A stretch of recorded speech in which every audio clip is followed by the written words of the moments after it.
Make sure you guys hit the subscribe button if you guys are enjoying the content that we're throwing up, and make sure you guys hit the like button if you enjoy the video, and yeah, let's begin. DC fans, my peeps, I was sitting here trying to figure out what story I was gonna do for a classic DC story, because I'm not nearly as well versed in classic DC as I am with, Marvel stories before All New, All Different Marvel. And so I figured if I'm gonna do stories before the New 52, then I've gotta do something big, something that just pops. So I'm coming out, boom, boom, boom, boom, boom, guns blazing. We're doing Crisis on Infinite Earths. Now, a little bit of exposition, a little bit of lead up to this. So before Crisis on Infinite Earths, DC's continuity was an absolute mess. Not only that, Batman's comics were on the verge of cancellation because they just couldn't get them to sell due to the restrictions from the Comics Code Authority. I actually have a video on that. There were all kinds of different things. A really good example is Wonder Girl, Donna Troy. So when Wonder Woman had her publications and she was wildly popular, DC decided to take the Superboy approach. And what they did is they wrote a series of stories starring someone called Wonder Girl. And it was designed to be Wonder Woman when she was younger and the various adventures that she had. The problem was that whether it was through miscommunication or a lack of concern, when the Teen Titans were launched, DC took the character of Wonder Girl and they threw her on the Teen Titans. And so it created continuity problems because a question fans had was, how can you have Wonder Woman as a girl and the stories are supposed to be her in the past, but she's currently in the present? And so instead they rewrote her origin story. And so that, in conjunction with things like Earth 1, Earth 2, Earth 3, where you had the evil Justice League called the Crime Syndicate, it created all kinds of different issues. Fans didn't know where to start. And so in 1985, under the writing of Marv Wolfman and the artistry of George Pérez, DC said, everything stops. We're gonna reboot it all. We're gonna wipe the slate clean and we're gonna start over. And that was Crisis on Infinite Earths. Now, the way this starts, the way this picks up is we initially get this short little origin of the universe. Now there will be a huge explanation that we'll get later on, so don't worry. DC doesn't leave us hanging with the origin of the DC universe. Keep in mind, all this stuff is before the New 52, so this is all original content with the first reboot that they did. But they basically tell us, of course, in the beginning there was nothing, and then we got the multiverse, and there was an infinite number of Earths that came into existence, all of which were wildly different and they were totally changed. They had their own experiences and so on. Now, initially we pick up in Earth 3. Now, for those of you guys who don't know, Earth 3 is essentially the opposite of virtually all other Earths that we saw. The main stories, main universes in this will be Earth 1, Earth 2, and Earth 3. Earth 3 is the Crime Syndicate of America, an evil version of the Justice League. And so instead of Wonder Woman, you have Superwoman. Instead of the Green Lantern, you have Power Ring. Instead of Superman, you have Ultraman. And instead of Batman, you have Owlman. But they are basically villains. They're bad guys. The superhero on Earth 3 is actually a guy named Alexander Luthor. Now, for those of you guys who read Infinite Crisis, the Alexander Luthor that you recall is actually the child version that we'll see in this story that grows up rapidly fast. But the idea here is that we initially pick up with a guy named Pariah. Now, we'll find out more about Pariah later on, and it's actually kind of interesting the way his story goes. He's really like a scientist and an explorer, but basically he's being forced to jump to different realities and watch those realities die. Now, all Marv Wolfman really gives us here in the beginning is just this idea that no one can save this universe, that Ultraman, the various members of the Crime Syndicate, they can't do anything to save their reality, that this universe's version of Alexander Luthor, who's married to Lois Lane, they can't save their reality. And so in a very Superman-esque sort of situation, once this antimatter wave begins sweeping through all known existence, they quite literally send their child out. Now, the reason why I say this is Superman-esque is that with Krypton originally, dying due to its own destruction, the result was that Jor-El sent his son, Kal-El, into space, and he arrived on Earth. And much the same way, they basically send him into the multiverse. Now, the reason why this is done is because before Crisis on Infinite Earths, Earth 1, Earth 2, and Earth 3 had crossed over before. And so it wasn't as though Alexander Luthor had no idea what universes were out there. He had an inkling of an idea, and he basically just kind of sent the child into space, more or less hoping for the best. And so what we do is we transition to the introduction of two characters, or really the introduction of one character and the reintroduction of another. The character that we're reintroduced to is a girl named Lila. Now, she's existed before. She first showed up in the Teen Titans, I believe, but she's basically reintroduced here as a girl named Harbinger. She's effectively someone that has the power of matter. She can just more or less manipulate matter, but she is an assistant of a guy named Monitor. Now, again, we'll get all this information here later on in terms of where they come from, but Marv Wolfman and George Pérez are very finicky, or not really finicky, they're very, scant on information in the beginning. Instead, it's more or less like reality hostilities are ending and we're trying to save people.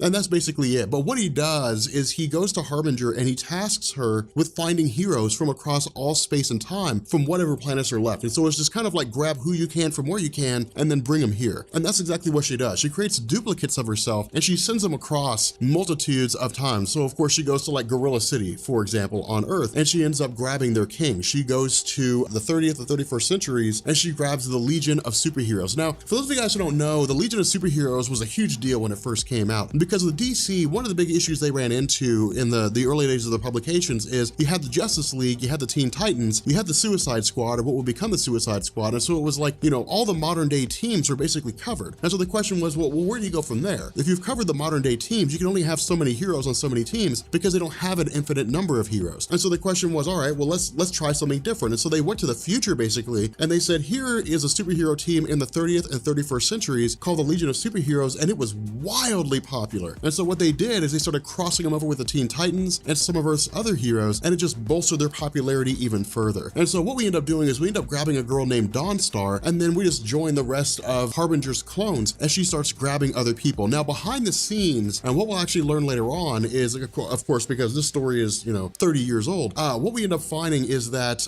the Anti-Monitor, who of course, again, we'll get a little more exposition about him, a little more explanation on his origin, he has what are called shadow demons. And shadow demons are more or less henchmen that work for him, and we'll see them, you know, as we progress through this story. But one of the shadow demons latched itself on to one of the duplicates of Harbinger. And so when she eventually reconsolidated herself, it resulted in her basically having a fraction of the Anti-Monitor inside of herself. And what it does is it creates this dichotomy where the side of her that's influenced by the Anti-Monitor says, kill the Monitor, and the side that's influenced by the Monitor doesn't want the Monitor to die. And so it'll play out in an easy to understand way as we get through this. But again, this is really just her grabbing people as they can. Now, one of the most important people that she grabs is a guy named Psychopirate. Now, Psychopirate has the ability to manipulate the emotions of others. And initially, it didn't seem like it was going to be that big of a thing. It didn't seem like it was going to be that significant. But we'll find that when Psychopirate is joined by Barry Allen, when he's taken by the Anti-Monitor, the acquisition of Psychopirate by Anti-Monitor turns out to be one of the most important things that he grabs here. But again, Harbinger basically just takes Psychopirate and initially seems to whisk him away to the layer of the Monitor. And so what we do here is we basically join a lot of these pre-crisis heroes. For example, Superman from Earth 2, which is basically the golden age of superheroes. So Alan Scott, the Green Lantern,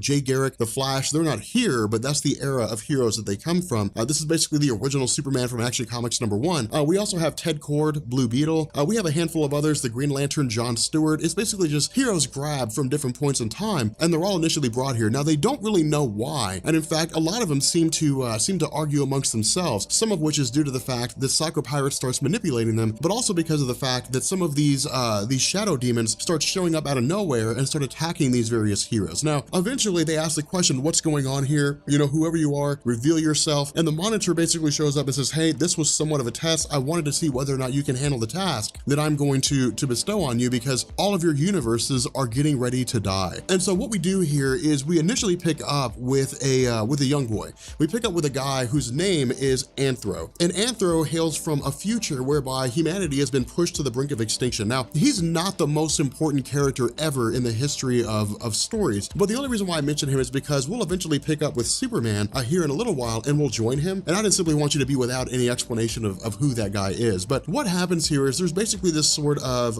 shuffling, this mixing up of time and space, in the sense that we have Anthro, who witnesses the 30th century before it immediately disappears. We have people in the 30th century who were suddenly met with the arrival of woolly mammoths who are just time displaced. That's really all that's happening, is that time and space is being disheveled and is being thrown awry. And so picking back up again with these various superheroes meeting with the Monitor, of course, again, their question is, why are we here? What's going on? And he says, I've assembled you for the purposes of trying to help me defeat my foe. Now, the Monitor doesn't tell them everything that's going on. And in fact, he's very enigmatic to a lot of these heroes. There were stories that took place before this where the Monitor began providing arms, and even the Anti-Monitor himself was providing arms, weapons, and so on to various people. But that was designed to be a test to see whether or not those heroes could fight for the Monitor and fight for the Anti-Monitor. It was basically them just kind of determining who would be best suited to fight on their own, fight on each of their behalf. But the result is that the Monitor has basically created these giant pillars, these energy towers. Now, those of you guys who read I want to say it was Jeff Johns' Green Lantern that dealt with the Anti-Monitor coming under the control of the Black Lantern Corps.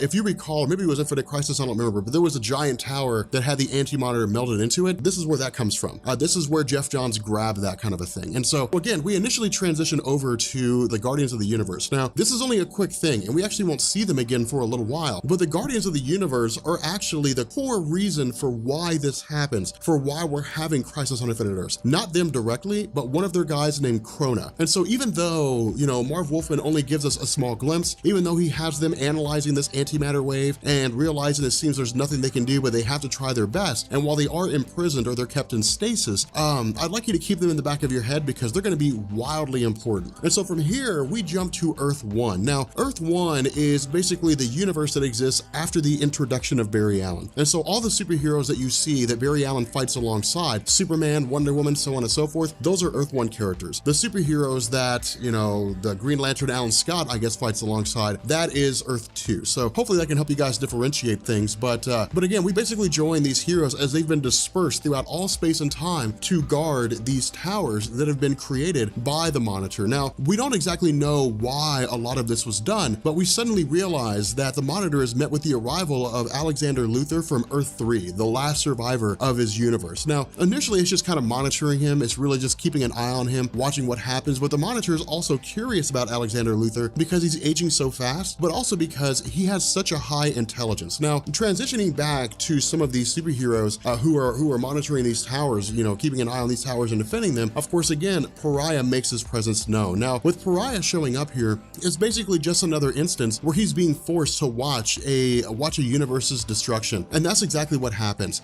This is, you know, where initially we believed that it would be kind of like a last battle at the Alamo, where Earth 1 is where this final battle would take place between the Monitor and the Anti-Monitor, or the Anti-Monitor and the superheroes or something like that. Instead, that doesn't happen. Effectively, all this stuff gets wiped out. Earth 1 gets annihilated, Earth 2 gets annihilated, but it's really gonna be this mass panic that we'll start to realize here in a second. But again, we also transition back to Anti-Monitor as he's taken Psycho-Pirate captive. Now, the interesting thing about this is we don't see the Anti-Monitor until about halfway through this story. Instead, the Anti-Monitor is just kind of this disembodied voice that communicates with Psycho-Pirate. And the question Psycho-Pirate has is, why am I here? And Anti-Monitor says, because you're the most important piece of the board. Now, losing Psycho-Pirate for the Monitor is a huge deal, and we'll find out why, because again, it really seems to change everything. But picking up with Earth 1, which is the comic book universe that you guys are most familiar with, is basically the elimination of all things. And it's really people trying to understand what's going on. You have Wonder Woman, Donna Troy, you have Dick Grayson, Nightwing,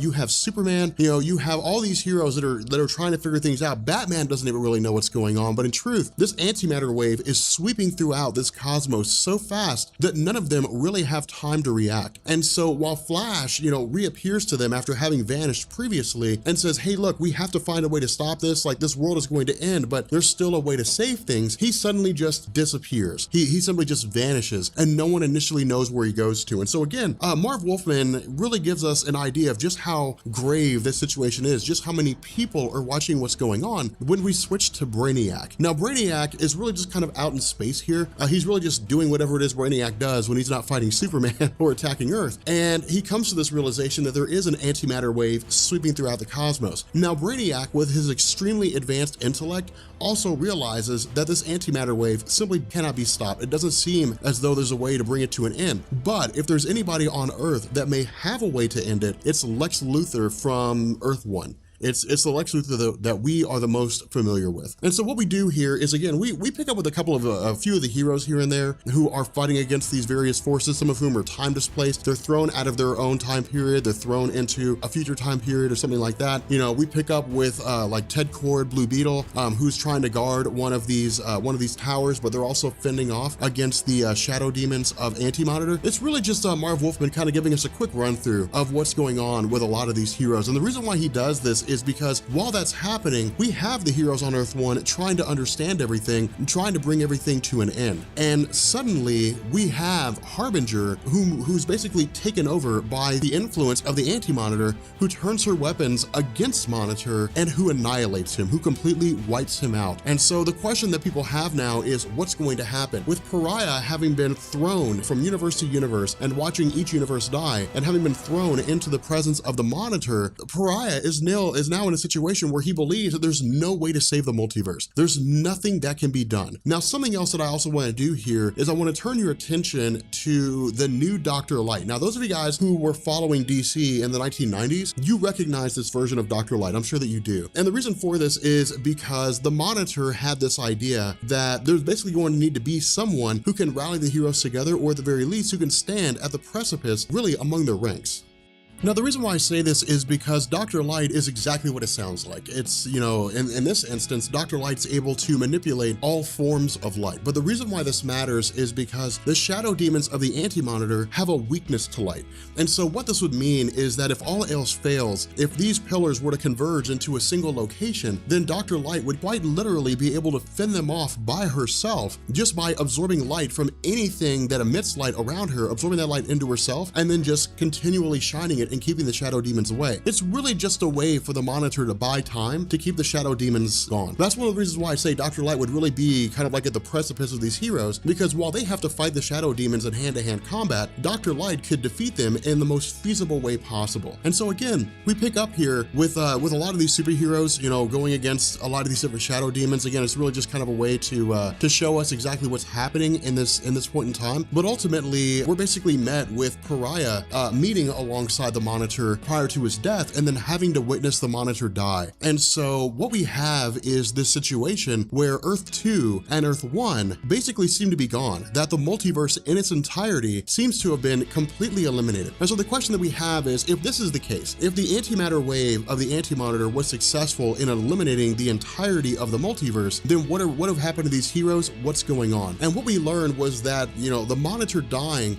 was part of his plan. And the reason for this was because the vast powers that he possessed, you know, to manipulate reality in its entirety were limited by his physical body. And so after his death, he basically reveals a hologram image or a recording to Lila, to Harbinger, and to Pariah, and he says, this was my plan, that by destroying my physical body, you've released my energies into what remains, or what used to be existence, and what I've done is I've basically created something called the Netherverse. And the Netherverse is essentially like this little sliver, a little pocket dimension. It's very akin to Battleworld from Secret Wars, for those of you guys who read that story, and it's essentially a place where he's gathered what remains of what he could grab and stored them there. And so there are heroes, there are planets, there are locations that exist from the remainder of the multiverse prior to its collapse that have all been stationed here. The problem with this is that it's people from all spaces and all times. And so you have dinosaurs in the 30th century, you have soldiers from World War II who are in the modern day. They're seeing things they've never experienced before. Now, initially this wasn't a huge deal, but the most notable heroes from throughout all space and time, all history of the DC multiverse have been gathered together under the direction of Harbinger and the now older Alexander Luthor, who's basically grown into really past adolescence, into his 20s or so, as well as Pariah. And when they bring them here, they basically say, yes, the actions of the Monitor, you know, resulted in his death. Yes, that was part of his plan, but it's all left to us. And he says the only way they can basically win is, of course, to defeat the Anti-Monitor, or at least defeat whatever this foe is, but also to essentially create one universe. And this is basically where Marv Wolfman is coming along and saying, this is the purpose of Crisis on Infinite Earths. The purpose of Crisis on Infinite Earths is not to recreate the multiverse. The purpose of the story is to effectively eliminate the multiverse and then create one universe going forward. And so again, the other half of this is that because of the fact that Psycho Pirate has been brought before the Anti-Monitor in the moments before the multiverse was collapsing, in the moments before its entire collapse, and in the time it took between when it was collapsing and when the Monitor grabbed whatever he could and brought them over to this Netherverse, that Anti-Monitor had reached out and grabbed a character named Red Tornado. Now, those of you guys who were reading the New 52, or those of you guys who read the Earth 2 line of stories in New 52, that name will sound familiar to you. Red Tornado will be familiar, and the reason why is because in Earth 2, in the New 52, Red Tornado was basically an android with female features that had the mind of Lois Lane inside of it. In the Crisis on Infinite Earths story arc, Red Tornado is its own being, it's its own entity. But what Anti-Monitor says is that instead of Red Tornado manipulating winds and so on and so forth, the Red Tornado was a vastly powerful being. Now, Red Tornado is effectively going to serve as part of the Anti-Monitor's machine in creating this antimatter wave that's going to eliminate the Netherverse in its entirety with the intention of recreating the multiverse as an antimatter multiverse. That's really what the Anti-Monitor is shooting for. And we'll find out why here in a little bit. But with Psycho Pirate having been told that operating as a henchman of the Anti-Monitor would mean that he would be able to basically basically manipulate a world of his own, or I guess, you know, a reality of his own,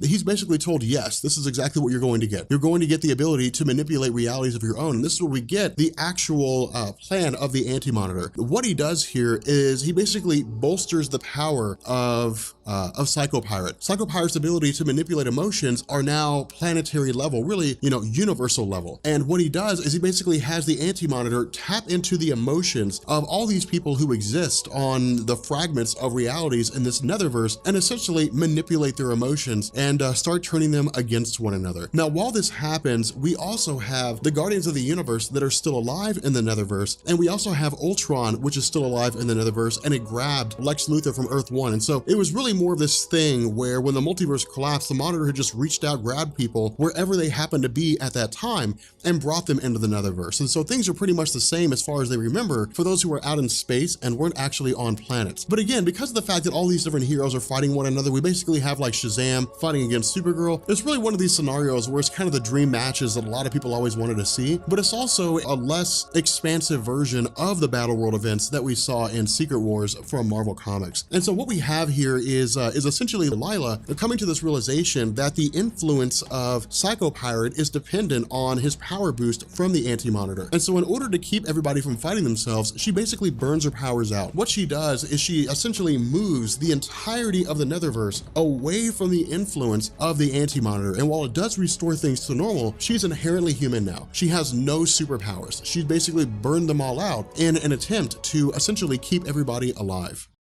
And so with the destruction of the Monitor's fortress, the question that everybody has now is what's next? Not only that, they also have a lot of questions that haven't been answered on who the Monitor was, who their actual foe is, how all this stuff works, and what exactly is taking place. And so what Marv Wolfman does is he effectively gives us this sort of end-all be-all origin of all things. And what he tells us is that when this universe came into existence, originally, there was only one universe. There was only one DC universe, which we could call Earth 1. But what had happened was somewhere along the line, after the Guardians of the Universe, once the Owens basically kind of elevated themselves in science and so on and so forth, one of their kind, a guy named Krona, wanted to witness the origin of all things, but it was forbidden. But despite this fact, he used a computer to witness the origin of creation, and in doing so, not only gave birth to the multiverse, but also gave birth to the antimatter universe. Now, what this did is this basically created two opposing sides, the evil antimatter universe and the good, or at least for lack of a better word, good, positive matter multiverse. In response to this, the Owens formed themselves or christened themselves as the Guardians of the Universe. They imprisoned Krona, and they set about basically correcting the error of their mistakes, looking for a way to create superheroes, or looking for a way to create a police for the universe that could basically offset this introduction of evil. And so what they did is they initially created the Manhunters, and when the Manhunters proved to be a failure, they created the Green Lantern Corps. Now, behind the scenes, we also had a group of Owens who didn't necessarily see things the exact same way the Guardians did. Instead, where the Guardians wanted to use the Green Lanterns as a peacekeeping force, some of the Owens wanted to use them as soldiers, getting rid of what they called undesirables. The problem with this was that the term undesirables was an open term. There was really no definition on what undesirables meant.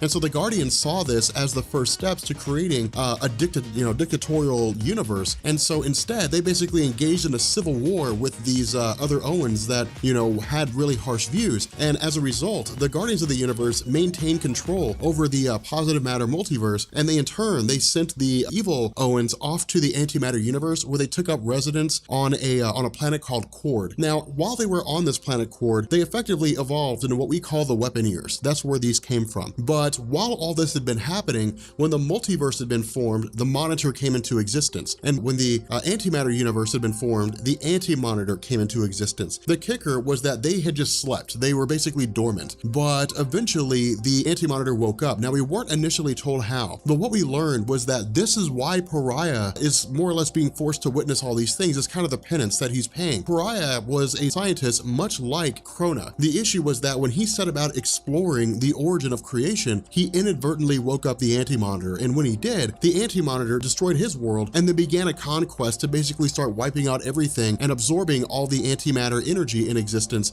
to make itself this absolute ruler with the purpose of wiping out all things things in existence and then recreating the universe or the multiverse as an antimatter multiverse. And so in response to this, the Monitor started realizing what was going on and they fought one another, which ultimately leads us up to where we are right now. So what this does is it basically creates the status quo. It tells us where things are at this moment, and it gives us the origin of the DC universe before Crisis on Infinite Earths. Now, something to keep in mind is that for those of you guys who jumped into DC Comics with like the Justice League Darkseid War, the information that you found in there gets rid of all this stuff. It basically replaces all this stuff. It's what's called a retcon or retroactive continuity, where a writer comes back and they change the status quo with regards to what it is that they're doing. And that's essentially what he did. Of course, there's a lot of things that go into that, but that's more or less the gist of this. In addition to all this kind of stuff, this exposition, we're also met by the arrival of the Phantom Stranger and the Spectre. Now, the Phantom Stranger is like this enigmatic being that's just wildly powerful, and no one's ever really explored that as far as I know. We don't really know the full heights of his abilities. We don't really know anything about him. That's why he's called the Phantom Stranger, is he has the capability to do, or at least it seems though he can do almost anything, he just never really does. When it comes to Jim Corrigan, when it comes to the Spectre, he's like the wrath of God. But one of the kickers to this, and it may have been something that I missed, I'm not really sure, but one of the kickers here seems to be that for whatever reason, the powers of Jim Corrigan don't really work to their fullest in the antimatter universe as it stands right now. Now, it seems as though the reason behind this is because the Anti-Monitor has just absorbed so much antimatter energy that it basically just negates the powers of Jim Corrigan. That seems to be the case, but we're not entirely sure. At least I'm not entirely sure. Again, if you guys know something that I don't, feel free to post it down in the comment section below. But moving on to Alexander Luthor, the reason why his character was so important here is that when he passed through the dimensional barrier between the time it took for him to get from Earth 3 prior to his destruction and arriving in the realm of the Monitor, he had basically become like a living energy conduit. He has the ability to harness both positive and antimatter, and in turn, he can basically create portals to anywhere, and he can create dimensions. And that's what he does. And in fact, this will be a major component when it comes to the end of this story with regards to Superboy Prime, to Earth 2 Superman, to Earth 2 Lois Lane, and even Alexander Luthor himself, which will actually be picked back up once you guys get into Infinite Crisis, which is where all that kind of stuff comes from. But we'll talk about that once we get, we'll cross that bridge when we get there. But because of the fact that the Anti-Monitor still resides in the antimatter universe, and they're more or less just kind of left in this no man's land of the Netherverse, Alexander Luthor says, okay, fine, I will create a portal, I'll create a way for us to access the antimatter universe, and we will go there and we will fight the Anti-Monitor directly. And that's exactly what they do. Now, interestingly enough about this is that the villains actually have their own plans, and it actually kind of works, and we'll get to that here in a second. But we end up joining these superheroes as they immediately get into the antimatter universe. But what Marv Wolfman does is he also provides some caveats here, specifically when it comes to the various members of the Superman family, Supergirl, Superman from Earth 1, Superman from Earth 2. The issue with them is that they've basically lost their invulnerability. Their super strength remains, their flight, their, heat vision, all that stuff's still there, but it's basically just Marv Wolfman taking away from making these characters a deus ex machina, where they can just basically end the entire situation. Because in truth, any foe that Superman from Earth 2, that Supergirl, Kara Zor-El goes against, that Superman from Earth 1, if they were to fight them all, fight that being with all three of them fighting at the same time, they would probably lay waste to the Anti-Monitor. And so by giving them a weakness, making them, easy to kill basically by losing invulnerability, it makes it possible for the story to have a compelling ending. And so while they do face off against some of these threats of the Anti-Monitor, what I want to do here is I want to transition away from these various superheroes, and I want to move over to the death of Kara Zor-El. Now, the death of Kara Zor-El was huge when this happened. I mean, this was nuts, because when she first appeared, she had a huge following. A lot of people really liked her. The kicker was a lot of people also saw her as like a spin-off of Superman. Now, that started to go away as she began to grow, in the sense that while she was technically a spin-off, she also developed her own character, and it was also done really well. But one of the questions people had is, how powerful is Supergirl in relation to Superman? And people always said, well, Superman's more powerful. What Marv Wolfman did in this story is he said, while Anti-Monitor was facing off against all these heroes, while Anti-Monitor was taking all of them out one by one, Kara Zor-El was the last man standing. She was the last person who was able to fend off against the Anti-Monitor and held out the longest. And so what Marv Wolfman basically said here is that between Superman Earth 1, between Superman from Earth 2, and Kara Zor-El from Earth 1, she's the most powerful out of all of them, the most capable. And it solidified what a lot of people liked about her character, but it solidified what a lot of people wanted too. And so what happens here is that with her death, Superman from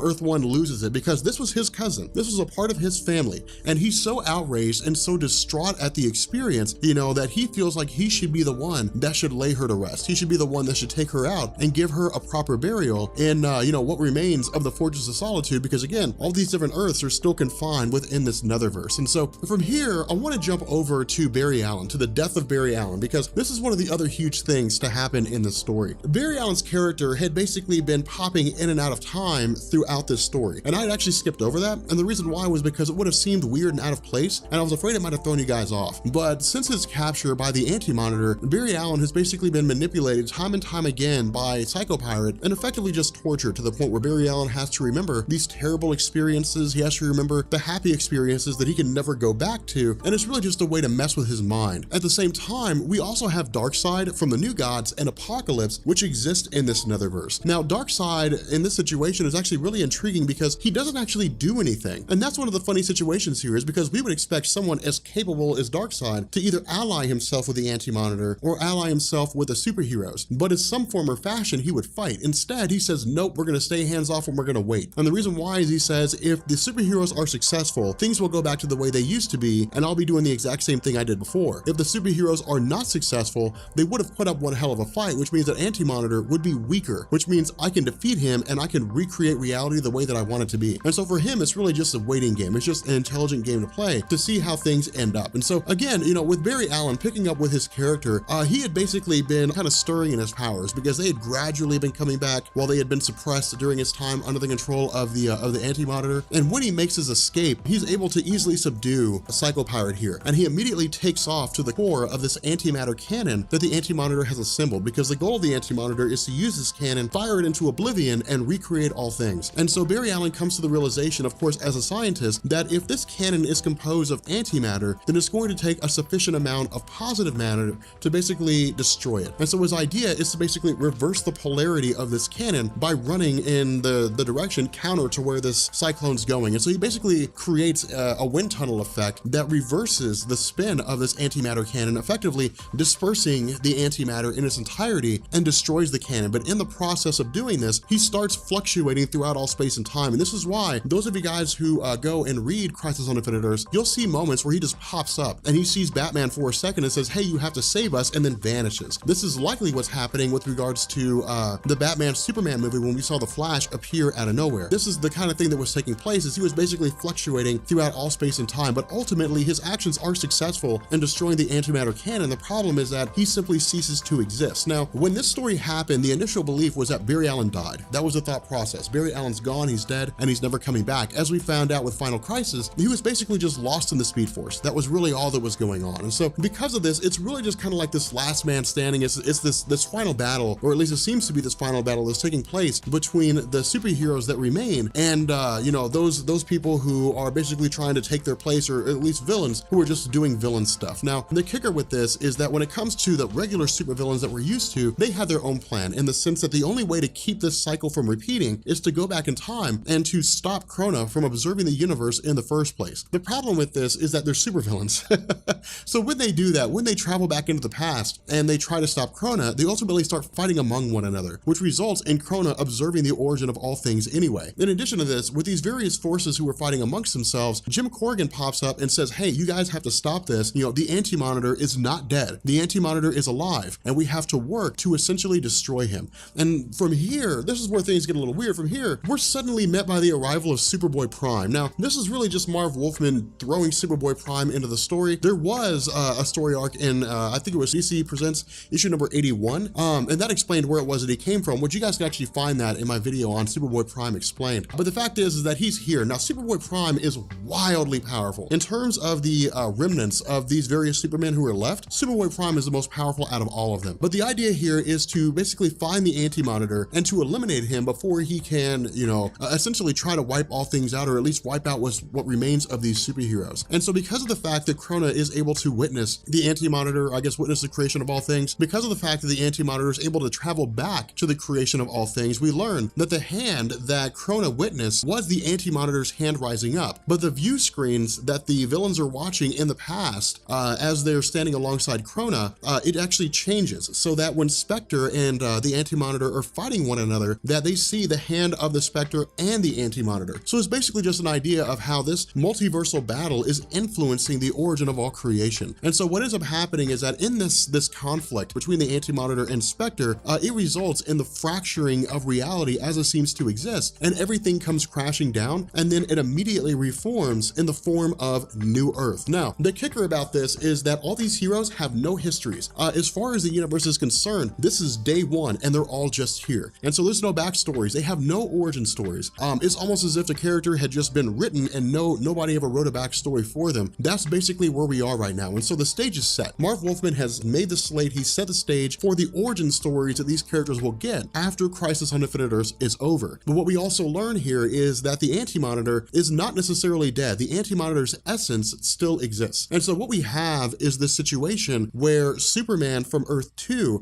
realizes that his wife Lois Lane is dead. Superman from Earth 1 knows that Supergirl is dead. The lives they had before are gone. And so they basically have to make do as best they can. Not only that, once the Anti-Monitor reconstructs itself, or at least reconstructs its essence and begins reforming its physical body, the Superman from Earth 2 lashes out. Superman from Earth 2 has had enough of everything the Anti-Monitor is doing. And so what he does, and this is actually one of the most impressive displays of power in this story, Superman Earth 2 just loses it and ultimately just punches the absolute shit out of the Anti-Monitor to the point that it seems to disperse his energies in its entirety. Now, of course, we also have a lot of other superheroes who are fighting alongside him as well, but the goal here is that the Anti-Monitor's essence has effectively been completely obliterated. The Anti-Monitor has been completely destroyed. And so what this does is this allows the superheroes to begin trying to figure out what they're going to do next to try to get things sorted out. Now, with regards to those of you guys who read Infinite Crisis, this is where things began to pick up. This is where you guys got Earth 2 Superman, Superboy Prime, who ended up going on a rampage. This is where they came from. What happened was that with Earth 2 completely gone,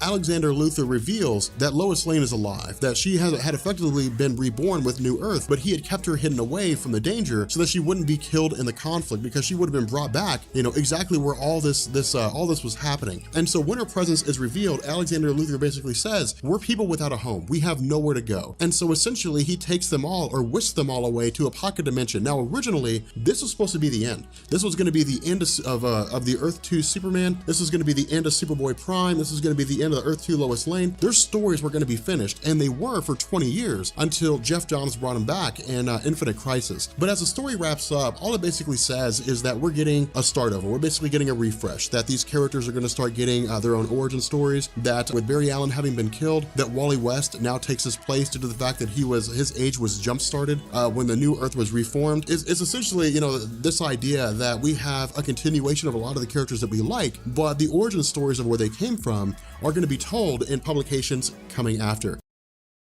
So, finishing Green Lantern Volume 1, No Fear, I was going through a lot of the Green Lantern stuff. I mean, I'm into Blackest Night right now in terms of reading. Blackest Night is amazing. Oh my God, that story is so good. Sinestro Corps War was stellar. I think Sinestro Corps War is better, but they're amazing stories. I mean, when you get to that level of storytelling, it's pretty much just easy to say they're both amazing. I mean, you're really getting into like nuanced differences. But going into Green Lantern Corps Recharge, of course, what that does is it basically focuses on the Green Lantern Corps. So like Kilowog, the new Green Lanterns who are being trained, Guy Gardner, Kyle Rayner, John Stewart, but it also kind of ties into the idea of Superboy Prime still being held by the Green Lanterns. And what I initially thought about doing was just kind of saying, hey, here's what happened to Superboy Prime, yada, yada, yada. But then I also kind of realized that in DC, there are like intrinsically great stories, or stories that just kind of need to be told. And Infinite Crisis is a story that I've wanted to tell. And so what we're going to do in this video is we're going to run over Countdown to Infinite Crisis. Now, what Countdown to Infinite Crisis did is it was basically like an 85-page one-shot, and it set the seeds for a lot of stories that were coming after: Project OMAC, the Rand Thanagar War, Villains United, and I don't remember the last one. I feel like the last one is the most important one, but the fact remains here that it basically just kind of set the stage for a handful of stories here and there, and it went forward with the idea of basically telling us, here are the events that led to the start of Infinite Crisis. Here's how it all kind of came together in a way that basically made something a little more cohesive. Day of Vengeance, that's the last one. There we go.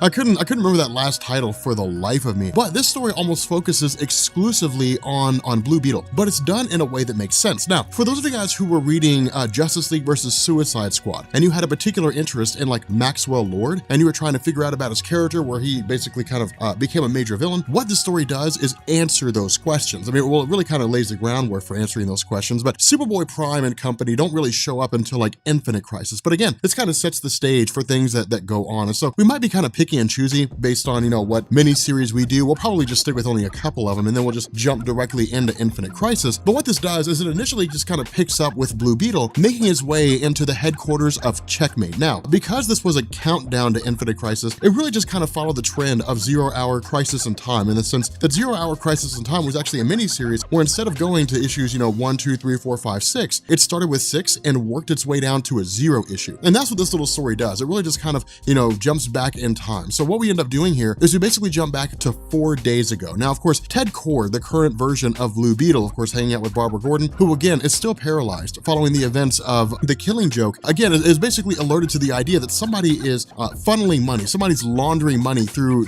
Ted Cord's company. The issue with this is that it basically kind of is effectively bankrupting Ted Cord. And so, of course, this kind of leads him on a merry chase where he's trying to figure out what's going on. But again, it kind of sets the stage, because keep in mind, Infinite Crisis was billed as like the 20th anniversary of Crisis on Infinite Earths. It was one of those things where it's like, if you read any story, you got to read this one. And so Countdown was basically designed to introduce new readers. And so we get this sort of tour. So we basically transition over to Booster Gold. Now, a lot of this comes out of Identity Crisis, and Identity Crisis basically dealt with a pretty severe situation with a woman named Sue Dibney. In order to keep it family friendly, we're not going to go too deep into it, but Comic Historian does have a video on it. Suffice it to say, the incident basically involved sexual assault. We'll leave it there. But in response, the memories of a lot of superheroes of almost the entire Justice League were basically wiped. And so what this did is it basically created a rift with regards to a lot of the different members, creating trust issues among them. But what Blue Beetle does is he kind of gives us this little bit of a roller coaster in terms of how he viewed himself alongside Booster Gold. Because when Booster Gold and Blue Beetle came on, they were part of Justice League International. And again, Justice League International was the reworked Justice League team following Crisis on Infinite Earths. Remember, after Crisis was over, there was no like main Justice League. There was no Batman, Superman, Wonder Woman, The Flash, Green Lantern, so on. There was no Justice League team like that. Instead, it was just the unsellables. I mean, I hate to use that term, but it was basically the characters that couldn't hold a book on their own. But it was a way for DC to basically treat the Justice League like a revolving door, introduce new superheroes that people would normally never read, give them some exposure, and then turn around and give them their own solo series if they prove to be popular. The funny thing about this was that Blue Beetle was basically, I guess really Blue Beetle and Booster Gold were kind of like the 1-2 punch of comedy on the team. And so that's one of the reasons why a lot of people really loved the two of them together, because it just kind of went together like peanut butter and jelly. I mean, they were great in terms of how they functioned with one another. The problem is that after the events of Identity Crisis, Booster Gold had basically walked away from being a superhero. He said, I can't really do this anymore. Well, the problem was that all the gimmicks, all the money, all the draw and the pizzazz that went with him being Booster Gold basically went along with it. And so he was, for all intents and purposes, completely broke. Now, there were instances where he tried to kind of get back on his feet, and that's really what happens here.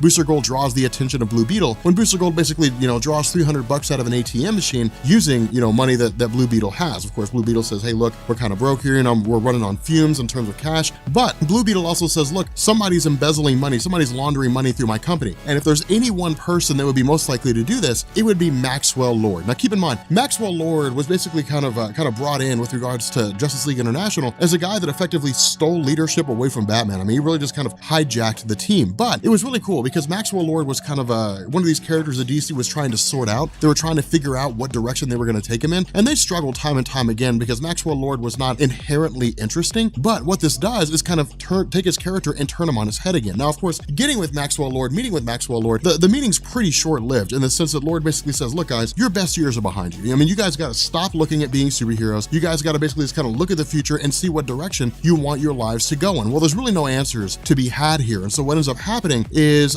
Blue Beetle basically turns his attention to Bruce Wayne. And that's really what's going to happen in the story. Blue Beetle is going to go from Justice League member to Justice League member, telling them what's going on. And none of them are really going to take him seriously. Keep in mind that when it came to Booster Gold and when it came to Blue Beetle, they were playing second fiddle. I mean, when people thought of the Justice League, when they thought of the world's greatest superheroes, they didn't think of Ted Cord. They didn't think of Blue Beetle. They didn't think of Booster Gold. I don't mean in terms of fans. I mean in terms of just society in the DC universe. And so because of that, they thought of, Batman and so on and so forth. And so, Ted Cord, I guess Blue Beetle, Booster Gold, they were background guys. They were second-rate guys. And even the Justice League looked at them that way to a degree. However, speaking with Batman and basically saying, hey, look, somebody's doing something. I mean, there's information that's going on, rumors about Dr. Light, so on and so forth. Again, all of that tying into Identity Crisis, Batman really kind of blows them off. But what we end up finding out is that because of the events of Identity Crisis, Batman had basically created this sort of autonomous system called Brother Eye. And what Brother Eye was designed to do was basically monitor the planet Earth. I mean, really kind of be one of these, Batman's eye in the sky, so to speak, to kind of make the Earth, I guess, a safer place. Now, again,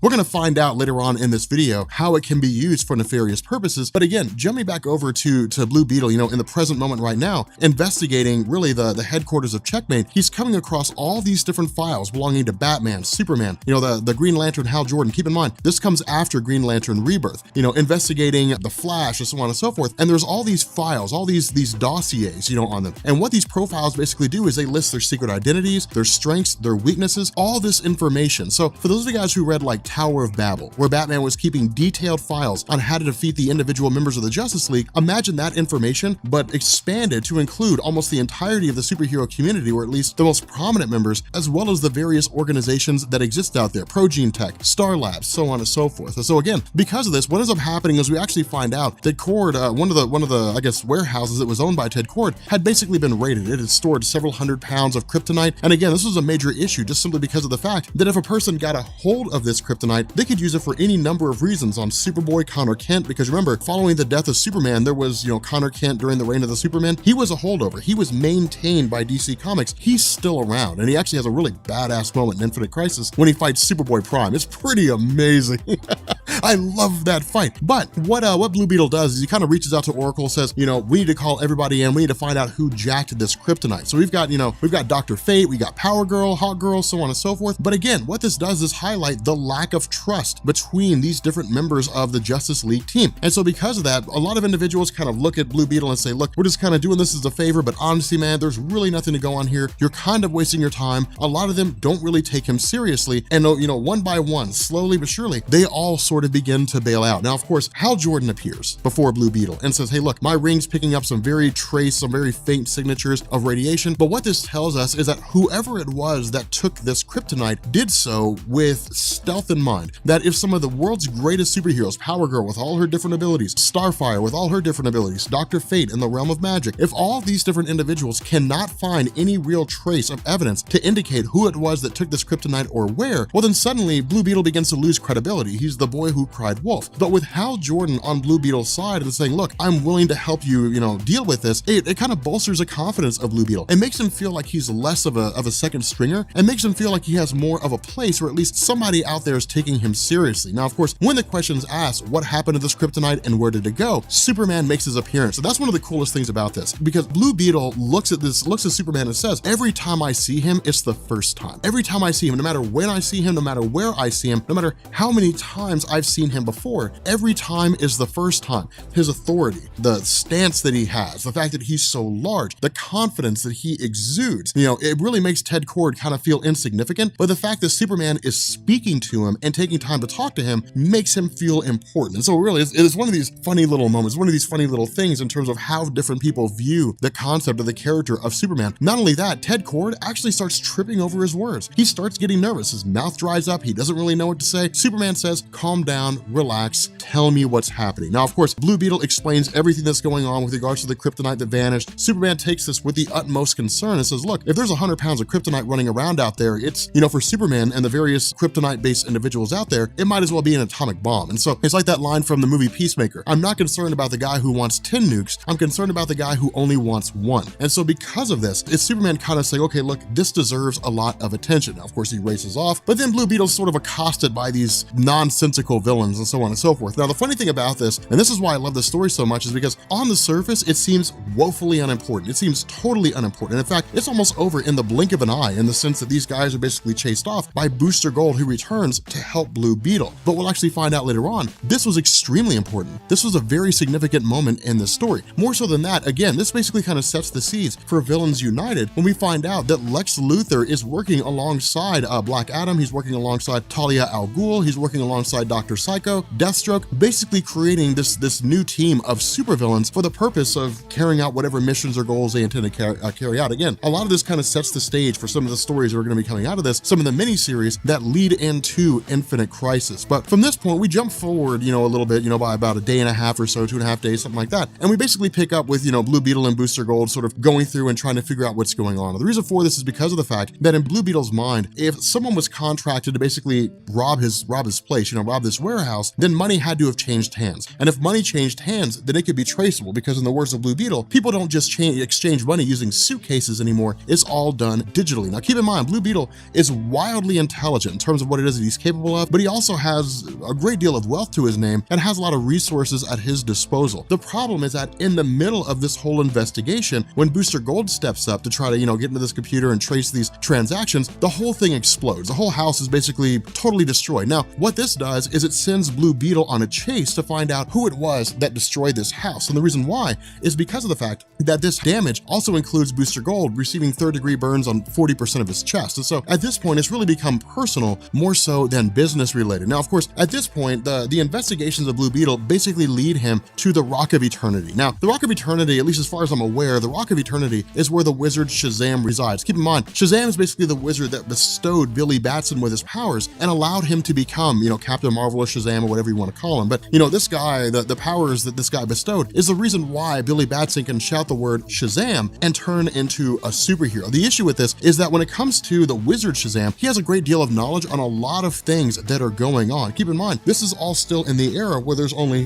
one singular universe, but a lot of this is kept cloak and dagger. We don't really know what's going on. The wizard Shazam speaks in a very cryptic way, saying things like, there's a lot unfolding at the moment. There's a lot going on behind the scenes. There are a lot of things that are taking place here. You're a man. You're not prepared for what's to come. And then essentially just kind of whisks him away and calls it a day. And that's really it here. And so again, going through these files and doing some investigations, really 8 hours until the present day, in the middle of Blue Beetle, I guess following his being teleported away, of course his ship is destroyed. And what it does is it leads to him being taken aboard the Justice League Watchtower. Now again, this is where he runs into Wonder Woman. And that's the other cool thing about this, is because with the character of Wonder Woman, writers tend to write her in a way to where she's either a warrior or she's a woman. She's never both. The great thing about this story is that we kind of get both aspects of her, in the sense that she's very calm, she's very welcoming, she has a very warm personality. She's not just like, blarg, let's go destroy stuff. She's not really like that in this particular story. And even Blue Beetle, in the context of the events, comments on that whenever Wonder Woman says someone's name, when she speaks to them, it's like she knows everything about your life. And what this is designed to do is kind of build off the work that's been done with Diana Prince, to kind of remind us that she is a character who is a warrior in every sense of the word, that she could probably kill Superman if it came down to it. But in the presence of friends, in the presence of people that she's familiar with, she's a friend. She's someone that you can count on, someone you can rely on. And so it's a great way to give us, both sides of who she is in terms of creating a cohesive character for her. The problem with this is that, where she basically says, hey, keep me abreast of your investigation, let me know what's going on, keep detailed files. It really seems to be more placation than anything else. Like, yeah, sure, I believe you. I trust you, man. It's okay. Just, keep me aware, keep me, make sure I'm informed, that kind of thing. But she doesn't really do anything to like go with him and help his investigation. This is compounded by the fact that as Booster Gold is making his way out of the Justice League Watchtower, he comes across Martian Manhunter, John Jones. And John Jones' response is, hey, look, Wonder Woman said that she may trust you, that she may believe you, but she's really a lot more trusting than she should be. Any superhero with their salt is going to believe that you're just full of crap, that you're just going on about nonsense. And so again, it's not really John Jones trying to be cruel. It's not him trying to be rude. It's him just kind of running over the fact of the situation. Because again, Martian Manhunter is very kind of like, hey, here's how things are. Like, I don't have time to worry about your feelings. Here is the fact of the situation. And that's really the naked truth. The naked truth here is that a majority of the superheroes out there do not consider Blue Beetle to be anyone of any real serious note. And what this is designed to do is kind of reflect the existing DC community, right? If I go out into a street and I show people a picture of Batman, I'm gonna say, who is that? They're gonna say, well, that's Batman. If I show them a picture of Superman, they'll say that's Superman, Wonder Woman, The Flash, so on and so forth. If I show them a picture of Blue Beetle, they're not gonna have a clue who that is. I don't know, is that blue guy? I have no idea who that is. They're not gonna know who he is. The fact that he's obscure to really the public at large, the non-comic book reading community at large, is a reflection of how he's viewed by the superhero community. The superhero community doesn't take him seriously. He's a small-time guy. He's a second stringer. You call Blue Beetle in when everybody else is dead, when there's no one left to fight. You just bring him off the bench and say, hey man, you gotta get in there and you gotta put up the good fight. People, the general public, view him the exact same way. Now, Blue Beetle fans will hit the roof if you tell them that Blue Beetle sucks.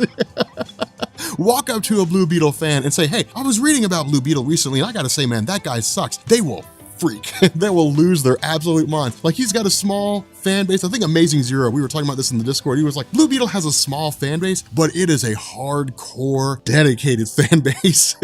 It is insane. But, you know, as he's kind of going through, you know, back where his home used to be, and he's kind of going through this whole issue, kind of struggling and trying to figure out his place, and, you know, really asking the question, am I really just going on a wild goose chase? Am I just a dog chasing its tail? He then begins to realize that somebody's watching him. And the reason why is because, you know, he basically discovered what amounts to a small little camera or a small little monitoring device inside the goggles of his helmet. And so what he does is he races off to Booster Gold, tells him what's going on. You know, Booster Gold tries to help. Of course, with him sustaining injury, he can't really go. But Booster Gold basically collapses from his injuries, from the pain he's experiencing. He's put back to sleep by the nurses. And then Blue Beetle tells the nurse, he says, hey, look, you have to promise me something. Tell Booster Gold, no matter what happens, it's not his fault. That he's the best friend that Blue Beetle has ever had. And so this basically leads into the ending of the story, and it picks up with Blue Beetle following, or I guess arriving at checkmate, which really kind of brings us back to the beginning of the story. Now, with regards to him going through this database and going through all this information, what happens is we end up finding out the hidden hand behind all these things that have been happening is Maxwell Lord. And what ended up happening is that when Batman created Brother Eye, it was designed really with like the best intentions, or at least the best intentions in terms of like Batman, right? I mean, Batman's not like an altruistic guy. Batman's not like, hey, look, I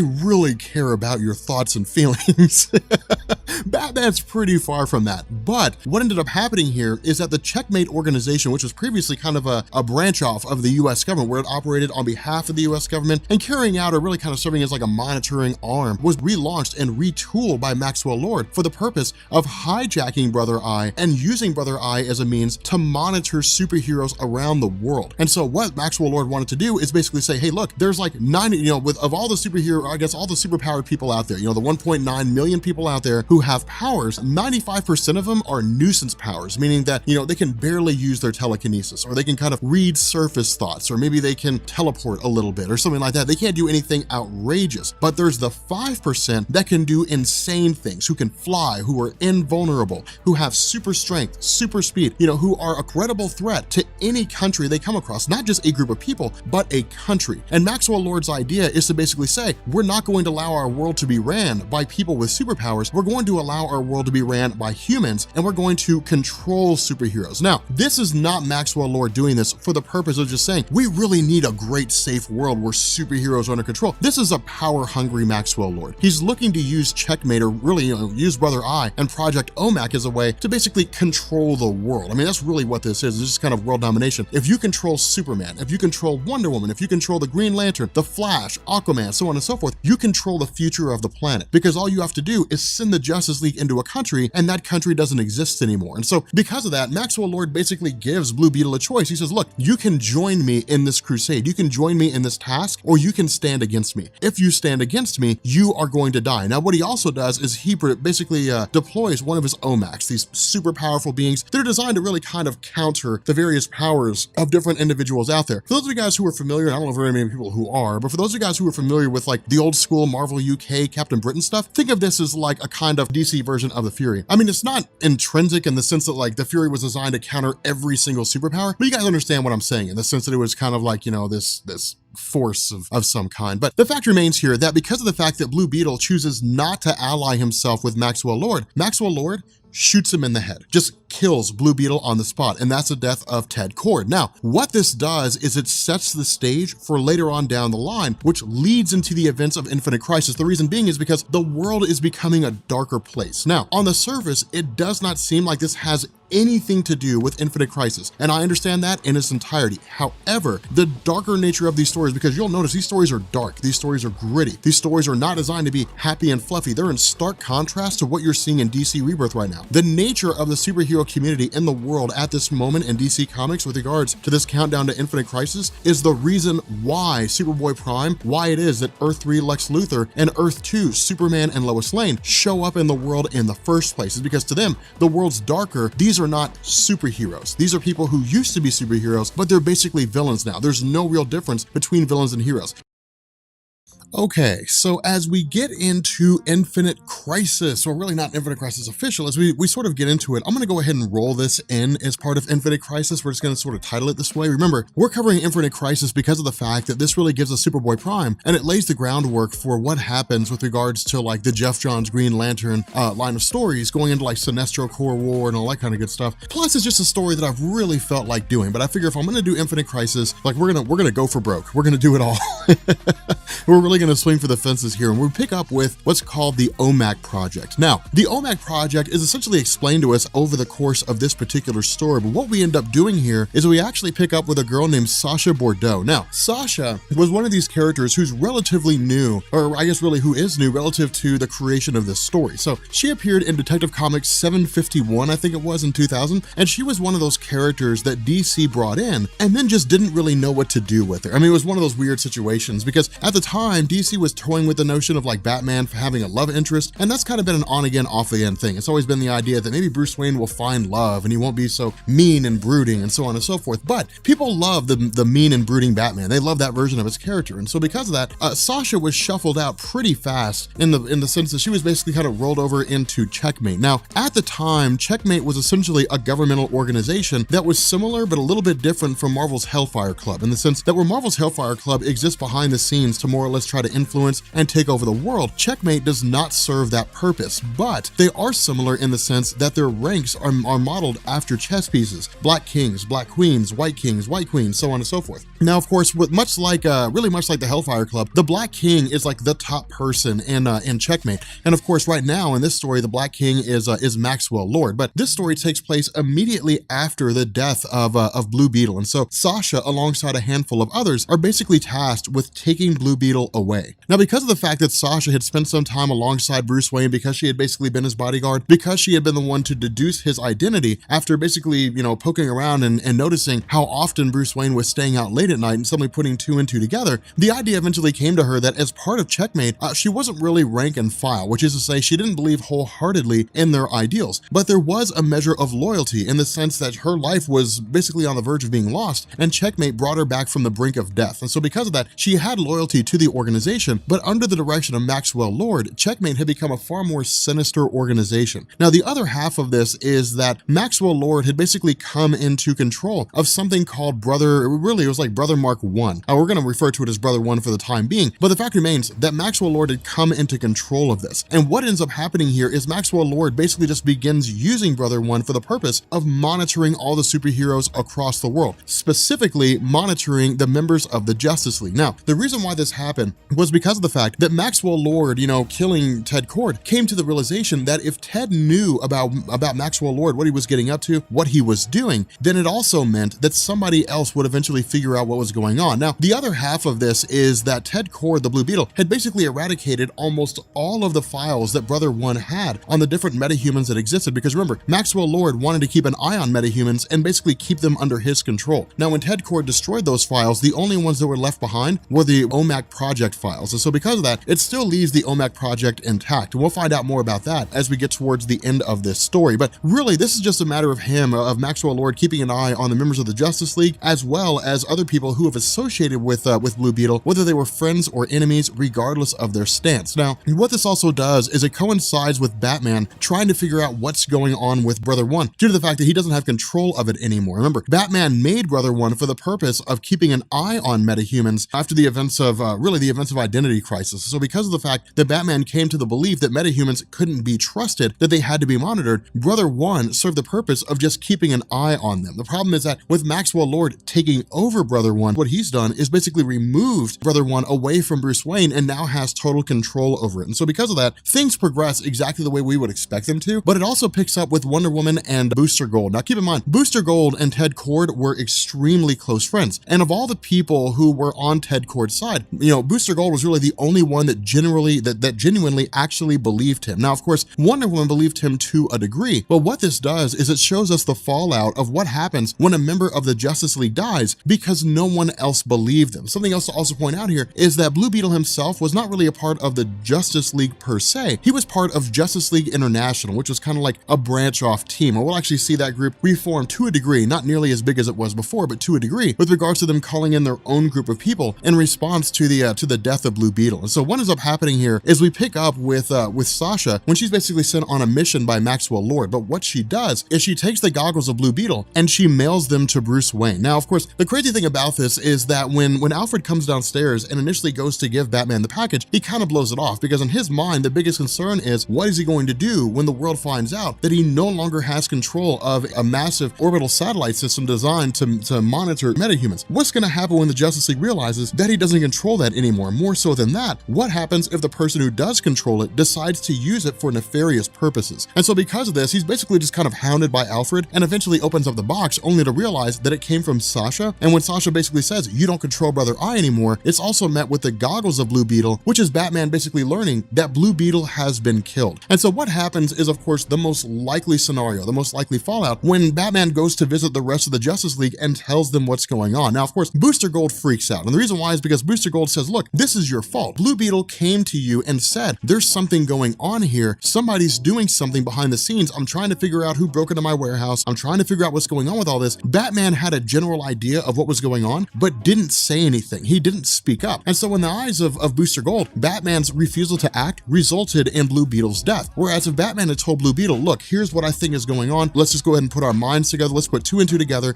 combine our resources and see what we can come to, which would have likely resulted in the rest of the Justice League getting involved and would have seen the survival of Blue Beetle. Instead, Batman's refusal to help resulted in the death of Blue Beetle. Now, the other half of this is the rest of the Justice League. Wonder Woman was more or less patronizing when Blue Beetle went to go see her. When he said, hey, look, here's what I think's going on. She said, well, that's nice. Come and see me when you have some more information. She said it in the nicest way possible, but she more or less blew him off. Martian Manhunter, the exact same way. Superman, the exact same way. Hal Jordan, all the other superheroes blew off Ted Kord and assumed that he was basically going on a wild goose chase. Of course, he was onto something. It resulted in his death. And so they're all experiencing their own measure of guilt. But the other half of this is that we're also starting to see infighting among the Justice League, more so than we were before. The Justice League has always kind of bickered. They've always argued to a degree. And that whole, dichotomy between the different belief systems of all the different characters is what makes the Justice League so interesting, because Wonder Woman's a warrior, Superman is the moral backbone, Batman is the detective. Everybody has something different to offer to the team, but they all come to the Justice League with their own experiences guiding the way they view the world. And so because of that, they bump heads. They don't necessarily see eye to eye 100% of the time. There was a time when they did, but that was 1960s DC Comics. Now it's more realistic, it's more grounded. And that is a theme that I want you to keep in the back of your head as we end up going more into Infinite Crisis, because what we're going to find out is the return of Superboy Prime, the return of Earth 2 Superman, the return of Earth 3 Alexander Luthor. It's not altruism. They look at the modern day superheroes and say, you've fallen from grace. You are not who you're supposed to be. And it's really going to be a Jeff Johns meta commentary on the state of DC Comics at the time that this story was written, when he was basically using Infinite Crisis to say superheroes should be stories that are uplifting, stories that are cheerful, stories that give people a reason to look to the sunrise, not stories that are dark and are brooding and make everybody feel miserable about their lives. They should be a welcome escape, not something people feel like they kind of have to read, and darkness that ends up following their path. But regarding this story, regarding the events that are going on right here with the OMAC project, with Sasha coming to the realization that Maxwell Lord knows that, Batman had gotten a hold of these goggles, her idea is that it's only a matter of time before Maxwell Lord traces it back to her. And when that happens, the question becomes, what goes on next? Now, what this also does is it basically coincides with Maxwell Lord having a woman by the name of Jessica Midnight execute the other members of the Checkmate organization. Now, this is a twofold step by Maxwell Lord. The first is to basically impose his will on those around him to solidify the fact that he's not someone to be trifled with. The second is to consolidate power unto himself. And that's one of the reasons why Maxwell Lord was so interesting, is because when you look at him, there were a lot of allegories to Hitler, for example. The Knight of the Long Knives, executing the head of the brown shirts, brown coats, whatever they were, executing all those guys and then consolidating power under the Nazi party. At the same time, Maxwell Lord does something similar. Now, it's not to say that Maxwell Lord and Hitler are the same thing. What Hitler did is something that's been seen time and time again by ruling people. It's not uncommon. It's not uncommon for someone to go in to have allies in order to help themselves, take some measure of power and then kill their allies and usurp their territory. That's not an uncommon thing. That's happened all throughout history. And what DC does with Maxwell Lord is they take that exact same concept and roll it in here. Now, of course, the way that Maxwell Lord does this is by virtue of his ability to dominate the minds of others. Now, Maxwell's ability to manipulate minds is not like wholesale telepathy, right? It's not him just going in and just saying like, I have total control of your mind. line, it's really more akin to like what the Purple Man does, in the sense that where the Purple Man puts off pheromones and basically issues commands and people just can't resist it, Maxwell Lord is much the same way, but it's really a lot of mental control that goes in there. The issue with this is that Maxwell Lord's ability to dominate minds is contingent based on the mindset of the person that he's dominating at the time. So a fully powered Superman, 100% cognizant of his surroundings, focusing only on Maxwell Lord, would not be as easy to dominate as a Superman that we'll see in this story when he is dominated by Maxwell Lord, because his focus is kind of in different places at the same time, and he's in a relatively weakened state in terms of where his mind's at. But the fact remains here that under the control of Maxwell Lord, Jessica Midnight kills all these different heads of the houses. At the same time, Maxwell Lord says, now we're going to frame her for this crime. And this is how Maxwell functions. That's why he's such a great, charismatic guy. That's why a lot of people love his character, is because he's just so cruel, man. Like, he's just so mean. The Big Lebowski, he's just mean, man. Like, it's crazy how it all comes down. But the fact remains here that this is really, again, Sasha's loyalties being tested, to the sense that she doesn't believe that she can be someone that can truly ally herself with Maxwell Lord or his ideologies. And so what ends up happening here is she basically calls a one-on-one meeting with Bruce Wayne. But what happens is the entire scenario is seen by Maxwell Lord. Now, the reason why this matters is because of the fact that by virtue of her act, manipulate Maxwell Lord to make him believe what she wants to believe, just by virtue of engineering circumstances in her favor, Maxwell Lord had no reason to believe that Sasha Bordeaux was against him. But with this revelation, he now knows that she is. And so what happens is we start seeing the implementation of these OMACs. Now, the OMACs, and I wanted to kind of wait until we got to this section to basically run over this, the OMACs are basically cyborgs, but they're inherently human. And what happened is that somewhere along the line, basically individuals started having nanomachines planted inside their bodies without them knowing it. And so what would happen is, under the direction of Maxwell Lord, by activating, the OMAC protocol, these individuals, their nanomachines would effectively manifest. They would take on a cyborg form, and then they would just operate according to whatever it is that Maxwell Lord tells them to do through the Brother One system. And so because that, when these individuals become OMACs, they have no self-will. They have no free will, no self-determination. They simply do as they're told. And so what happens is, of course, Sasha is basically taken by Maxwell Lord, and then Batman fends off as best he can. But of course, against these OMACs, Batman can only do so much. And so of course, he's rescued by Superman, and that's really that. But at this point, it's basically everybody kind of rallying around this idea that Blue Beetle had died and how they're reacting to it, specifically with the return of Guy Gardner. Now remember, because of the fact that Booster Gold and Blue Beetle, along with a handful of the other minor superheroes, all served on Justice League International, they basically formed a kind of brotherhood of sorts, in the sense that whenever one of them is in danger, they will all respond if at all possible. And so because of this, with the death of Blue Beetle, Guy Gardner's response alongside Booster Gold is, we have to go find out who it was that killed them. More so than that, they actually tell Wonder Woman to stay out of it. And the reason why is because in their mind, they're like, you're part of that Justice League, you're not part of our Justice League. Now, this is a in-comic kind of allegory for the way that fans viewed the Justice League at one point in time. And the reason why is because, remember, after Crisis on Infinite Earths, there was no traditional Justice League. Batman, Superman, Wonder Woman, The Flash, Green Lantern, so on and so forth. There was Justice League International. It wasn't until 1998, some 13 years after the events of Crisis on Infinite Earths, that we got the return of the Justice League as we knew them. But the idea here was that the members of Justice League International were basically their own group. And so because of that, there were essentially two factions of the Justice League running around, even if one of them wasn't official. And so what it did is it basically kind of created a rift, in the sense that they didn't really see themselves eye to eye. They didn't really see themselves as equal. It was really like, that's your team, this is my team, you stay away, I stay away, and everything will be okay. Now again, they worked together in times of extreme duress, but on the whole, they really saw themselves as their own individual teams. And so because of this, this is really just the revelation, kind of coming to fruition, the revelation continuing, that everybody is essentially going after whoever it was that was behind the murder of Blue Beetle. Of course, we know that to be Maxwell Lord. The other problem with this is that with Maxwell Lord using Brother One to spy on the Justice League inside the Watchtower, he comes to the realization that Batman is effectively spilling the beans on everything he knows behind the events of Brother One and the whole 9 yards. And so because of this, Maxwell Lord essentially jumps the gun and says, if I can't take out Batman here, then I will take over someone who can take out Batman. And this is when he basically begins to use his ability to take over the mind of Superman. And that's why I say, if it were Superman in the height of combat, strictly focusing on Maxwell Lord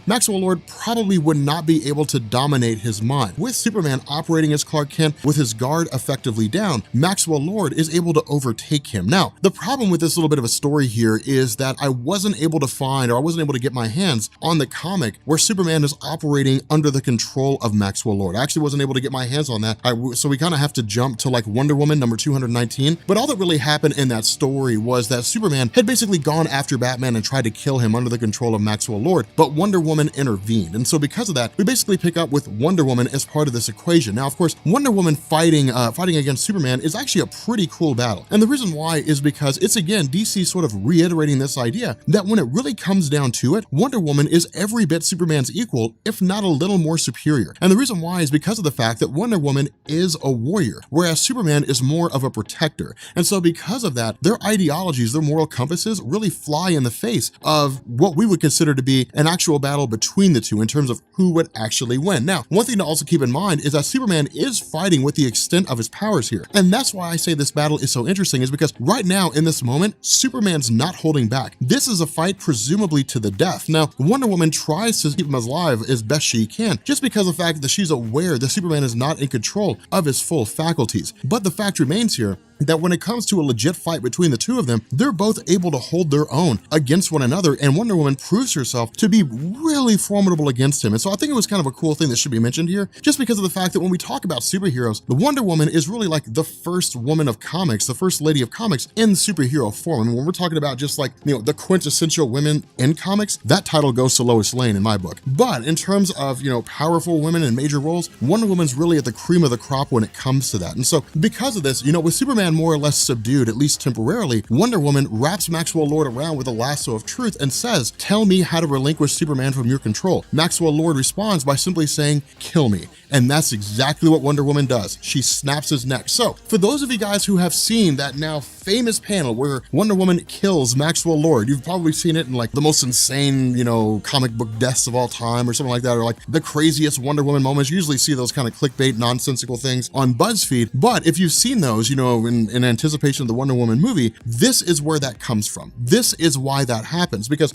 Maxwell Lord literally says, once I take control of a person, they're not free unless I want them to be free or unless I die. Now, this is really where the rift in the Justice League comes into play. The reason why I say that is because within the Justice League themselves, even within, like Superman's mantra, killing is a no-no. The only time it's okay to kill is if there's absolutely no other choice. Now, in the eyes of Wonder Woman, there was no other choice. It was the only way to free Superman from Maxwell Lord's control. But that's not necessarily true. Wonder Woman could have knocked him out. Wonder Woman could have, knocked out both Superman and Maxwell Lord, taken them back to the Watchtower or taken them back to Earth, and then turn around and said, okay, look, we have to find some way to reverse this. There were different roads that could have been taken according to Superman, but in Wonder Woman's mind, that was not the case. She was thinking in the moment. Not only that, it was also a little bit of revenge. She looked at this and said, this is the man that killed Blue Beetle. Now, I would go as far as to say that Wonder Woman was making up for what she perceived to be her failure as a superhero. In the moment of truth, when Blue Beetle came to her and said, I need your help, she wasn't there to help him. And so in a lot of ways, I would consider this to be a scenario that plays out where she basically says, hey, look, this seems to be me just kind of helping him out, making amends for the fact that I wasn't there when he needed me, basically getting vengeance. The problem with this is that with the death of Maxwell Lord, the King is Dead program is activated, and Brother One basically transforms himself into Brother I and becomes fully autonomous. Now, we don't initially know this is the case, and in fact, as the reader, the only thing that we have to believe is that there was some kind of fail-safe program that was activated, that for whatever reason or in some form or fashion, that Brother One was basically monitoring the vital signs of Maxwell Lord. And with Maxwell Lord dying, that the program was then activated. But in fact, we're actually going to learn that's not the case. But switching back over to Sasha Bordeaux and Jessica Midnight, because of the fact that Jessica Midnight was being held prisoner after being framed by Maxwell Lord, or really being forced by Maxwell Lord to kill those members of Checkmate, as well as Sasha Bordeaux, who was caught red-handed leaking information to Batman, the two of them basically engineer their escape. And this is when DC begins the process of sort of offering some new standing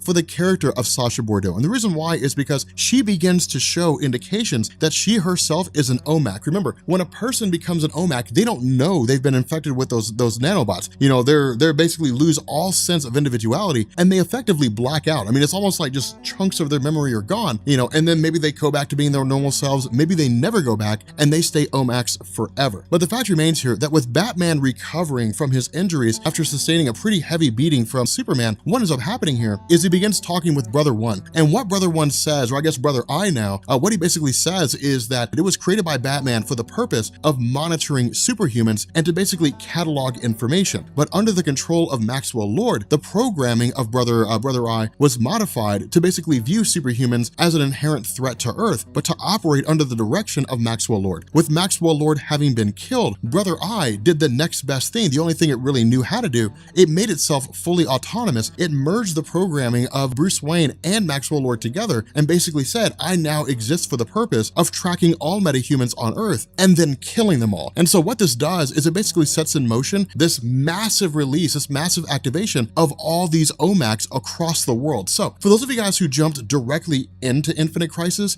and those of you guys who are curious as to why you see all these giant robots flying around and attacking everybody, this is the reason why. Because Brother Eye basically activated the OMAC protocol, and what it did is it sent all these, it really, you know, activated all these different OMACs. Now, in terms of how many there actually are, we're not given that information right off the bat. Instead, we actually end up having, you know, the death of a few superheroes here and there, Rocket Red 7. Now, when it comes to the Rocket Reds, they were created for the purpose of being the USSR's own superhero team, you know, strictly for their own country. The issue with this is that with the OMACs being activated, superhero groups from across the world who would normally never interact are now banding together. But the other reason for this is because of the fact that Rocket Red has a lot of dealings with conventional superheroes as we know them operating out of the United States. And so because of this, you know, Rocket Red basically tells Guy Gardner, put one of your shields around me. Rocket Red then activates his ability to create, you know, all kinds of energy projections and basically blows up the entire area inside this bubble, killing himself as well as these different OMACs. But at this point, this is when we basically learn Sasha Bordeaux herself is an OMAC. The reason why we learn this is because of the fact that her body is undergoing the physical change when the nanomachines activate. But the difference is that she's not like all the other OMACs. She maintains her own individuality. Now, the reason why she maintains her individuality is because she was not subjected to the same process that all the other OMACs were subjected to when they were given their nanobots. Instead, she was a unique creation really created by Maxwell Lord himself. And the reason why was because Maxwell Lord wanted a failsafe. Maxwell Lord wanted to know that if things went awry, that he would basically have somebody who was loyal to him with absolute certainty and would have all the powers of an OMAC. But of course, with Maxwell Lord being dead and Sasha Bordeaux having turned against him anyway, once her nanobots begin to activate, she basically has all the powers of an OMAC, but she's self-aware. She's not tied into the control of Brother Eye, and so she's not forced to do the bidding of others. Now, at this point, this is when she contacts Bruce Wayne and says, look, you have to round up all the superheroes as best you can. We have to find a way to basically fight off or basically destroy Brother Eye. And when Batman's response is why, she basically says, because Brother Eye is activating them. Now, when Batman asks them, what are you talking about? She says, the OMACs, that there's around 1.3 million of them. And so because of that, there's 1 million some odd OMACs running around the planet Earth, and they've all been tasked with the purpose of killing metahumans. It's really just things popping off in the extreme degree. And so what ends up happening here is Batman really kind of makes this last ditch effort. That's one of the reasons why this is kind of cool. And one of the reasons why we really had to do a countdown to Infinite Crisis. The reason why is because of the fact that in that story, we had seen that somebody had broken into the warehouse of Blue Beetle. Somebody had stolen, you know, a ton of kryptonite, but we never found out where the kryptonite went. This is when Batman starts putting two and two together. And this is why this is such kind of a, you know, really a tragic moment in the story, because Batman figured out what was happening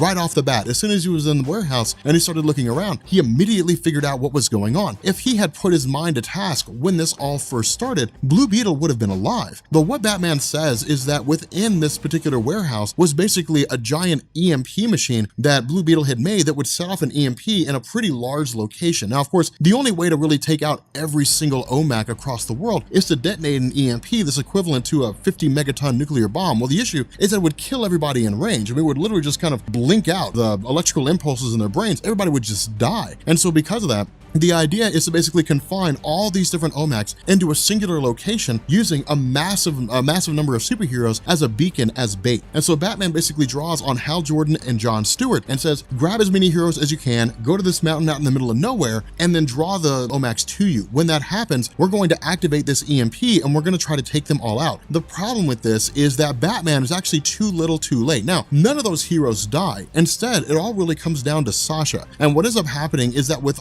all these OMACs basically just bearing down on them, descending on all these different superheroes, that what ends up happening is Sasha actually hacks into Brother Eye directly. And what she does is she distributes a virus that basically begins to shut down the connection between the nanobots in the OMACs and Brother Eye itself. Now, of course, it doesn't mean that all the OMACs are destroyed. And in fact, some 200,000 managed to continue existing. But the big drop in this story, the huge revelation that really came out of the OMAC project, was that with the conclusion of this, we end up finding out that Brother Eye had actually taken the footage of Wonder Woman killing Maxwell Lord and broadcast it out to the world. And that is the huge event that comes out of this. That's why the story is important for Infinite Crisis, and that's why it creates a rift in the superhero community, because of the fact that the world now sees Wonder Woman committing murder. Okay. Man, we are here, man. Let me tell you something, Robcore, man. Let me tell you something now. Infinite Crisis. Superboy Prime, man. Man, let me tell you. When Superboy Prime fights everyone, dude, it is.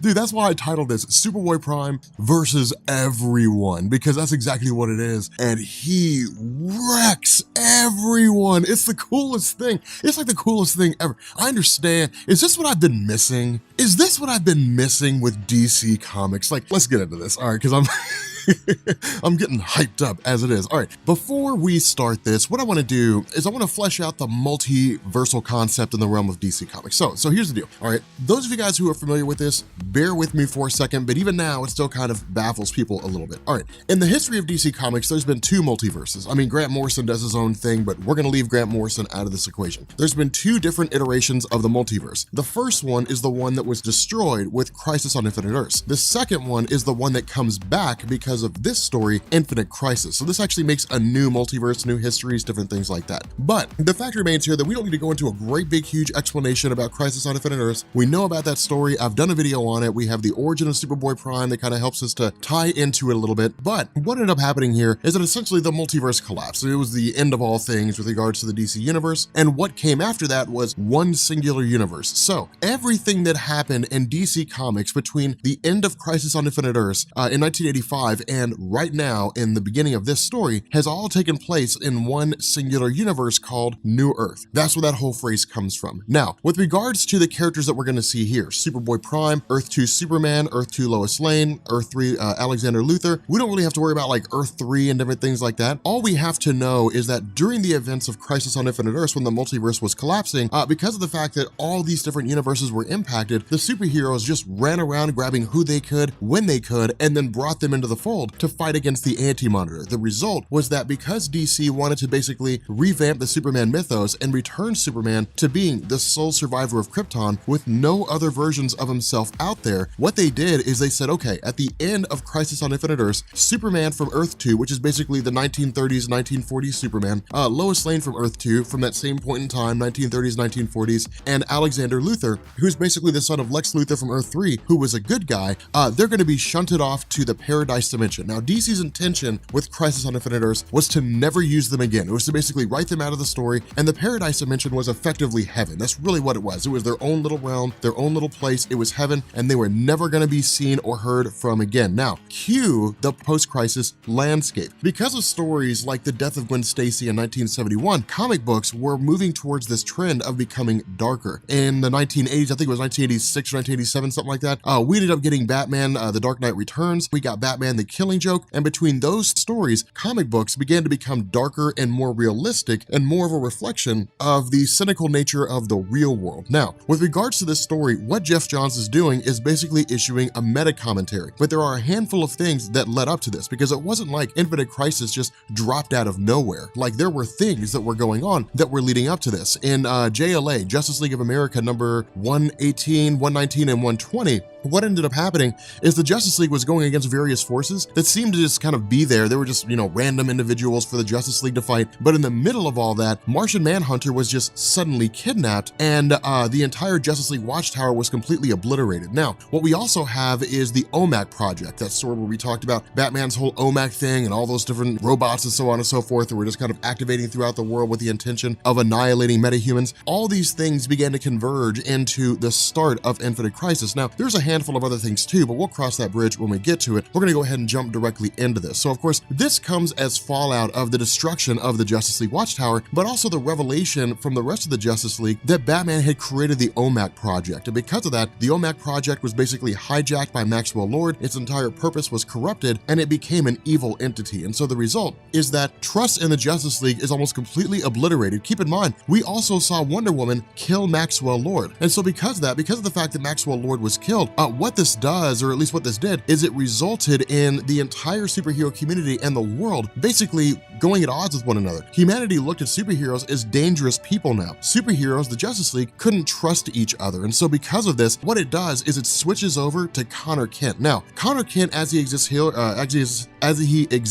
here, there we go, Connell, he's a holdover from the death of Superman. Remember, when Superman died in 1992, 1993, DC released 4 new versions of him. There was the Eradicator, there was Cyborg, there was basically the Metropolis Kid, and then there was John Henry Irons, also known as Steel, who just had a giant steel Superman suit. He didn't actually have any powers or anything. But once Superman came back, DC didn't really know what to do with these different versions of the characters. So some went away, some just kind of vanished, never to be seen or heard from again. But Connor Kent was one of the most popular. And so what ended up happening is DC just started shunting him off to like team books, Young Justice and, Titans, Teen Titans, that kind of thing. And because of that, his character still maintained, face value, still maintained publication in the realm of DC and relevance in the eyes of fans. It was just the idea of him going back to the way he was in the 1990s was effectively gone. Now, the other half of this equation is that Connor Kent has basically walked away from being a superhero. And the reason why is because there came a point when he was essentially taken over by Lex Luthor, and the result was that he was basically forced to fight his teammates. And so once he had regained his mind and he had come back to his normal self, he essentially walked away. Now, the reason why this is significant is because of the fact that Connor Kent is being watched by several individuals that we can't see, who are also watching a multitude of events unfold all across the face of the earth. And because of all these different conflicts, because of all these different skirmishes, because Connor Kent does not want to be Superboy or is not going to act as Superboy, because of the fact that Batman's OMAC project has basically run amok, what this has done is it has led these individuals to believe that these people, these superheroes on Earth, are not superheroes. They're not acting the way superheroes should. And so because of that, in their mind, something needs to be corrected. Something basically needs to happen to fix this problem. Now, at this point, we switch over to the Spectre. Now, this is small, but this is something that I actually wanted to toss in here just for the sake of showing you guys how much lead up, how big the whole Infinite Crisis thing was. If you guys remember our video where we talked about Green Lantern Rebirth and the idea that Hal Jordan had basically left his role as the Spectre, or was really freed from his role as the Spectre, and went back to being Hal Jordan as we knew him, an Air Force pilot, or really a test pilot, eventually going back into the Green Lantern Corps again. What this did is it left the Spectre without a host. Now, with the Spectre not having a host, it was already on the verge of insanity and began to sort of dip over. And so because of this, the Spectre was manipulated by a being called Eclipso, which is basically like the representation of God's wrath in the DC universe. But what it did is it sent the Spectre on this absolute rampage. The reason being because the Spectre operates as the extension of God's judgment. It operates as God's judgment in the realm of DC Comics. And so because of this, Eclipso would basically approach the Spectre and said, hey, look, everything exists according to like the rules, according to like the law of God. Magic violates that law because it allows people to operate outside of God's control. And because of that, these individuals are basically breaking God's law. The Spectre responded by killing the wizard Shazam, the being that basically gives Billy Batson his powers. And because of this, Billy Batson more or less crash lands on Earth, stating to everybody, Shazam's been completely obliterated. Shazam is now dead. Now again, the reason why a lot of this stuff is done is because of the fact that this serves the purpose of allowing DC to go forward after Infinite Crisis, treating it as a soft reboot in the sense that not everybody gets rebooted, their histories aren't completely rewritten, but it basically kind of allows DC to halfway hit the reset switch and kind of, offer some new information or basically change people's histories a little bit, especially with the return of the multiverse. And so switching back over to the Justice League Watchtower, again, this is pretty small. It's not the most important important thing in the world, but it's basically just the arrival of Mongol. Now again, this is Mongol's son, so because of this, Mongol's more or less just kind of relishing in the idea that the Justice League has been, been defeated more or less, that they have no trust in one another, because remember, Mongol's one of the most formidable foes of the Justice League in general, and alongside Cyborg Superman, had eradicated Coast City, which set Hal Jordan on the path of declaring himself as Parallax and becoming a bad guy during the events of 0 Hour Crisis in Time. And so because of this, again, it's really just kind of a reminder of how dark things are, simply due to the fact that in the midst of this conflict, Wonder Woman goes to kill Mongol. Now, one of the things you may notice here is that this comic, this story, as it starts, is very dark. It's a very, very dark story. It's designed to be that way. Geoff Johns wrote this explicitly. And the reason why is because of the fact that it's no secret Geoff Johns harkens for an age when comic books were a lot more lighthearted, especially with what we're seeing right now with like the Superman comics and DC Rebirth. Geoff Johns is really more of a fan of like the silver age of comics, the 1950s, 1960s, going into the 1970s when the Bronze Age started. The idea for Geoff Johns was to basically say there was a time when superheroes were very lighthearted, when superhero stories were fun, when they were upbeat, when they lifted you up instead of making you feel like you've been pulled down. And what Geoff Johns is basically doing with this, by virtue of talking through Superboy Prime, Earth 2 Superman, so on and so forth, is he's basically saying because of the fact that comics have become a little more realistic, because of the fact that comics are a little more visceral and a little more real, the magic has essentially been lost. There is no, wow, Superman is someone to look up to. Now it's Superman is dark, Wonder Woman's dark, Batman's dark. What we need is a return to greatness. And so it's almost like you can really go back and look at the history of Geoff Johns' various works in DC Comics, and I'm not going to run them all off because there's so many of them, but you can look at like, the Flash, you can look at, Green Lantern, you can look at the New 52 Justice League, you can trace all of these things that Geoff Johns has done all the way up to the start of DC Rebirth and basically see the point he's making and see his efforts to return DC Comics to more of a uplifting place as opposed to one that's a little too real and a little too visceral. And so in response to everything that's gone on, what we basically have are these hidden individuals saying, enough is enough. This is it. This is done. We need to do something. We have to step in. And this is when we learn that this is Earth 2 Superman, Superboy Prime, Alexander Luthor, and Lois Lane. So this is actually a really, really cool development because when this first happened, it was like, what? It was like, oh my God, it was one of the coolest things ever to take place in this particular story. And so because of this, what this does is this allows us to segue for a second to a story called Villains United. Now again, Villains United was a 6-issue miniseries that was a lead up, or at least part of the lead up to Infinite Crisis. But like a lot of the lead ups, it wasn't necessarily the story itself was intrinsic. It was what came out of the story that was important. And that's one of the reasons why I kind of skipped over it. I mean, if there was something in the story that was significant, that was wildly important, then I would say, okay, we'll go through the whole thing. But we can really just kind of point to the story itself and highlight the finer points as opposed to run through the entire thing. Now, with regards to this, with regards to Villains United, what this was basically Lex Luthor reforming the Secret Six. Now, I mean, there was like the secret society of supervillains and so on and so forth, but the Secret Six was more of like an inner circle of that particular organization. But it was Lex Luthor leading the group and basically bringing all these villains together for the purpose of attacking the superheroes. And so what was going on in the lead up to Infinite Crisis is you had the OMAC project, these robots running around trying to annihilate heroes and villains. And then you had the Secret Six trying to annihilate superheroes. And so because of this, in the middle of this fight, we end up having Power Girl, who's basically met by the arrival of Earth 2 Superman. Now, harkening back to the beginning of this video, when we talked about like Earth 2 and we talked about the multiverse and so on and so forth, Power Girl was a character who was introduced before Crisis on Infinite Earths. Her character is a direct reflection of the various struggles DC's faced with regards to continuity issues following Crisis on Infinite Earths. Because of the fact that she was the cousin of Superman from Earth 2, when Crisis on Infinite Earths happened, what DC did is they went forward and treated things like the multiverse never existed. Well, if the multiverse never existed according to DC, but Power Girl was still present after Crisis on Infinite Earths, then where did she come from? Because Superman is supposed to be the only survivor of Krypton. There is no Supergirl, none of that stuff. And so the question is, who is she? Where does she come from? DC tried to go back and re-explain her origins, but it was an absolute mess. It was an absolute nightmare. And so what Geoff Johns is doing here is he's basically saying all the nonsense with origin stories and all that jargon and all that garbage that came after Crisis on Infinite Earths is being removed in its entirety. What he does by having Earth 2 Superman meet Power Girl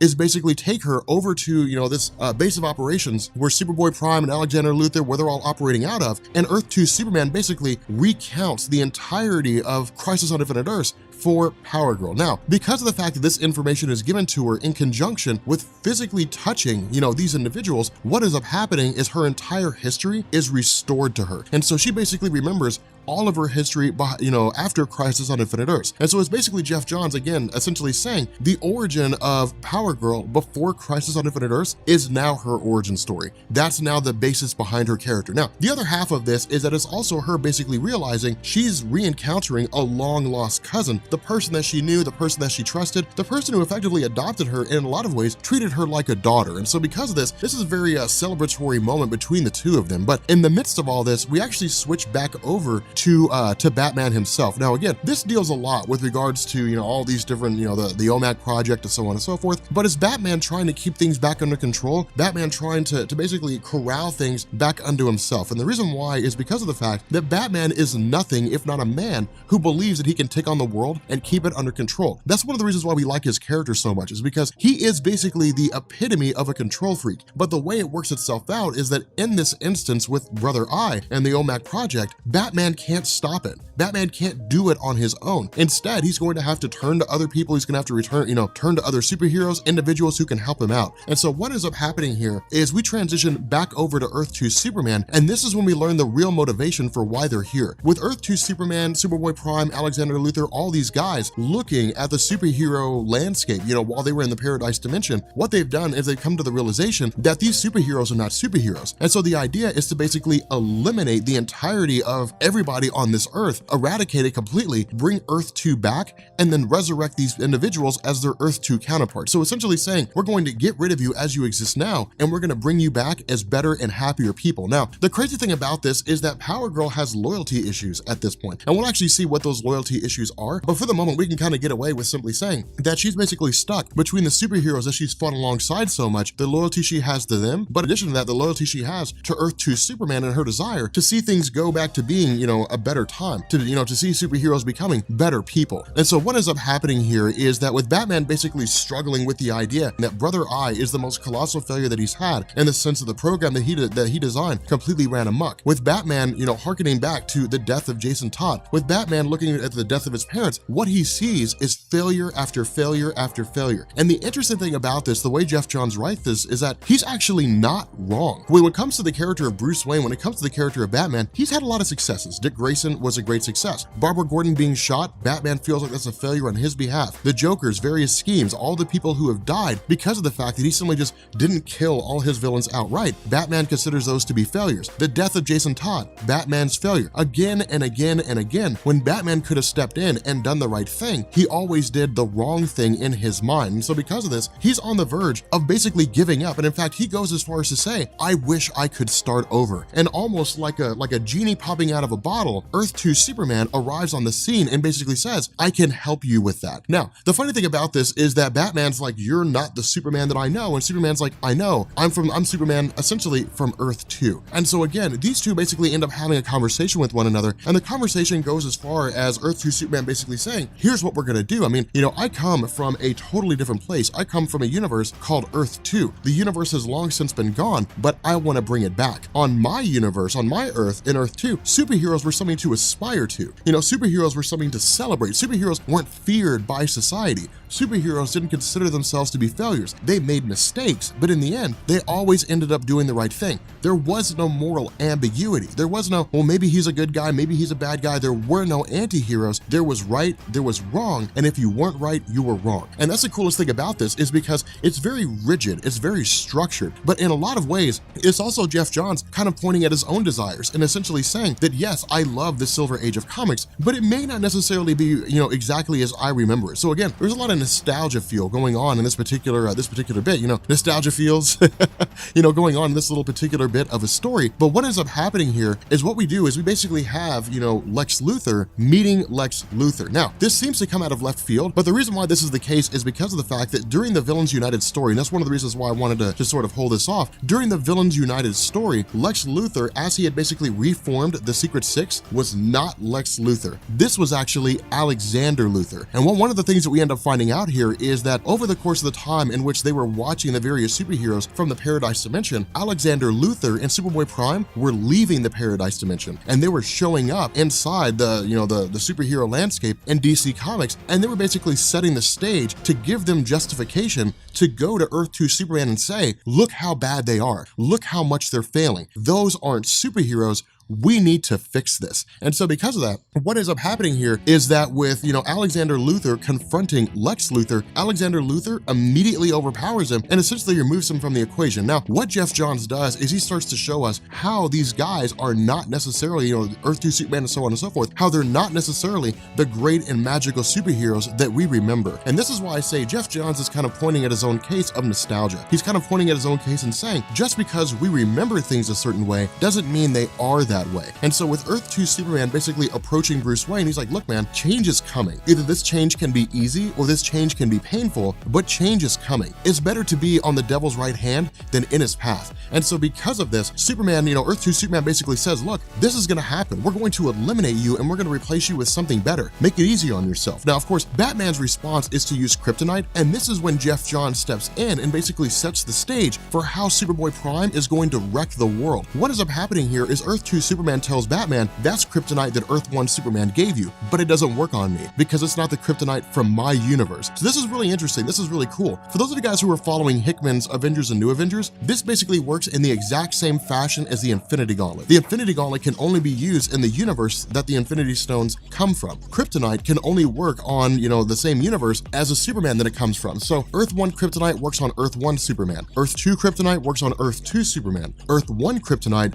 will not work on Earth 2 Superman. Now, the reason why this is important is because as we saw in our video on the origin of Superboy Prime, Krypton was obliterated in its entirety. Kryptonite are basically just radioactive shards of Krypton. Because of the fact that Krypton from Earth Prime was totally disintegrated by the sun, there is no green kryptonite from Earth Prime. And so there is no weakness for Superboy Prime. And that's why I say things are kind of crazy when it comes to this, or at least there's no weakness initially. Now, of course, Alexander Luthor making his presence known to Lex Luthor really just serves the purpose of allowing him to topple Lex Luthor. I mean, that's really all there is to it. But at this point, what ends up happening is we basically have Power Girl, after she's going through her own bit of struggle, trying to figure out what direction she was going to go in, whose side she was going to choose. What she did is she came to a middle ground and said, what we can do is we can't just show up on the doorstep of all the superheroes that exist right now and say, we're going to eradicate you and replace you with something better. What she says is we have to work out a compromise. There's no reason why these two universes can't exist at the same time. So again, this is Geoff Johns setting up the return of the multiverse. But what ends up happening here is when she returns back to the headquarters of everyone, she basically ends up discovering that all these different individuals, Martian Manhunter when he was taken, Black Adam when he was kidnapped, all of them have been attached to this massive pillar, this huge obelisk that seems to have been constructed out of the remains of the Anti-Monitor. Now again, what Geoff Johns is doing here is Geoff Johns is basically saying, look, the Anti-Monitor is still a thing that existed. Crisis on Infinite Earths happened. The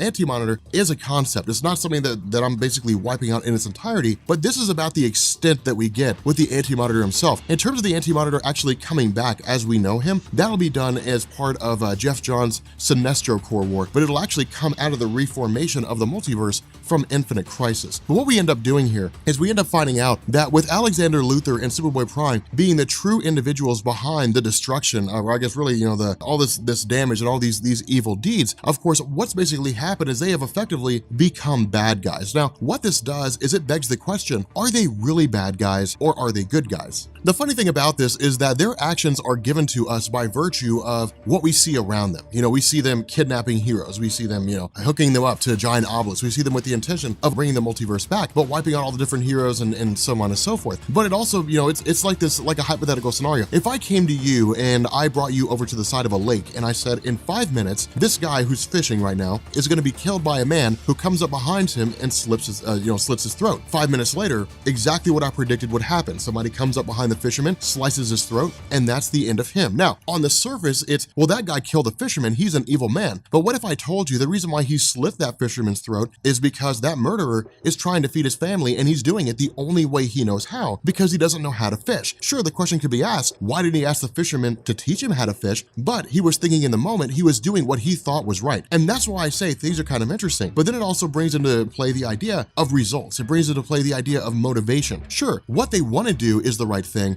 but how they go about it is important too. And if what they do is basically start kidnapping all these different superheroes with the intention of channeling their power into a single pillar, which in turn will restore the multiverse, then are they really good guys? And so again, with Power Girl basically learning about all this is when Alexander Luthor essentially says, take her out. If you're not with us, you're against us. And so at this point, Power Girl is basically an enemy. But what we also end up finding here is, again, we basically end up learning that Lois Lane, one of the motivations behind the Earth 2 Superman is that Lois Lane is essentially dying. You know, Earth 2 Lois Lane is basically dying. And so Earth 2 Superman was in a vulnerable state. Alexander Luthor began to prey on that. And what Alexander Luthor said, you know, was basically kind of whispering, you know, evil deeds, you know, on the shoulders of Superman, and essentially saying, hey, look, man, if we can bring back Earth 2, Lois Lane will live. We'll keep her alive. Now, all this did was feed Alexander Luthor's purpose of trying to basically restore the multiverse and create a perfect Earth. The issue with this is that with Superboy Prime standing alongside Alexander Luthor, Superboy Prime's motivation is much, much simpler. Superboy Prime isn't looking for some grandiose thing. He's not looking to take over all things in existence, at least not right now. Superboy Prime's motivation is that he hates Connor Kent. And the reason why is because of the fact that Connor Kent carries the mantle of Superboy, but Connor Kent is not being Superboy. Superboy Prime basically looks at everything that's happened and says, we sacrificed our existence. We sacrificed our lives in order to create a better world for all these superheroes to live in. And all they're doing is squandering it. All they're doing is refusing to be superheroes. All they're doing is fighting among one another. All they're doing is screwing everything up. And so in Superboy's, you know, Superboy Prime's mind, Connor Kent is not Superboy. And if he's not going to act like Superboy, he doesn't deserve to live as Superboy. And so again, Superboy Prime's whole motivation is just personal. I mean, it's basic and it's personal. But the cool thing about it is we get to see him destroy everyone. And so again, what ends up happening here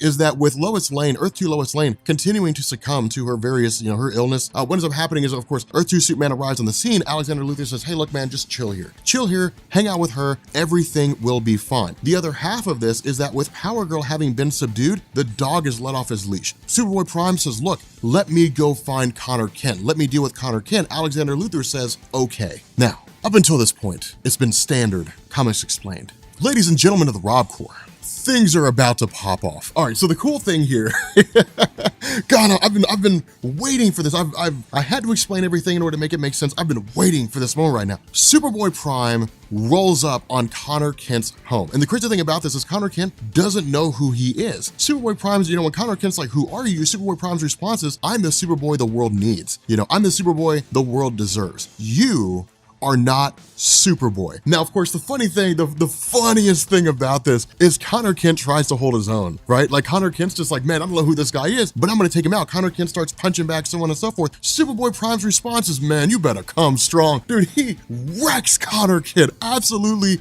crushes him. And that's the craziest thing about this is because it's just Superboy Prime in unbridled rage. It's just the wrath of Superboy Prime. That's all this is. Now, of course, with the fact that Connor Kent's been damaged and the fact that he's engaged in this massive conflict and he's essentially losing, he sends out an SOS to the Titans. Now, the funny thing about this is like Cassie Sandsmark, like Wonder Girl, all right? Cassie Sandsmark shows up. Hey guys, I brought the Titans and the Teen Titans and the JSA. Let's get them. Superboy Prime's like, I don't give a damn. Dude, Superboy Prime wrecks them all. Dude, that's the coolest thing about this. He's ripping off arms, he's ripping off legs. He's like, come feel me.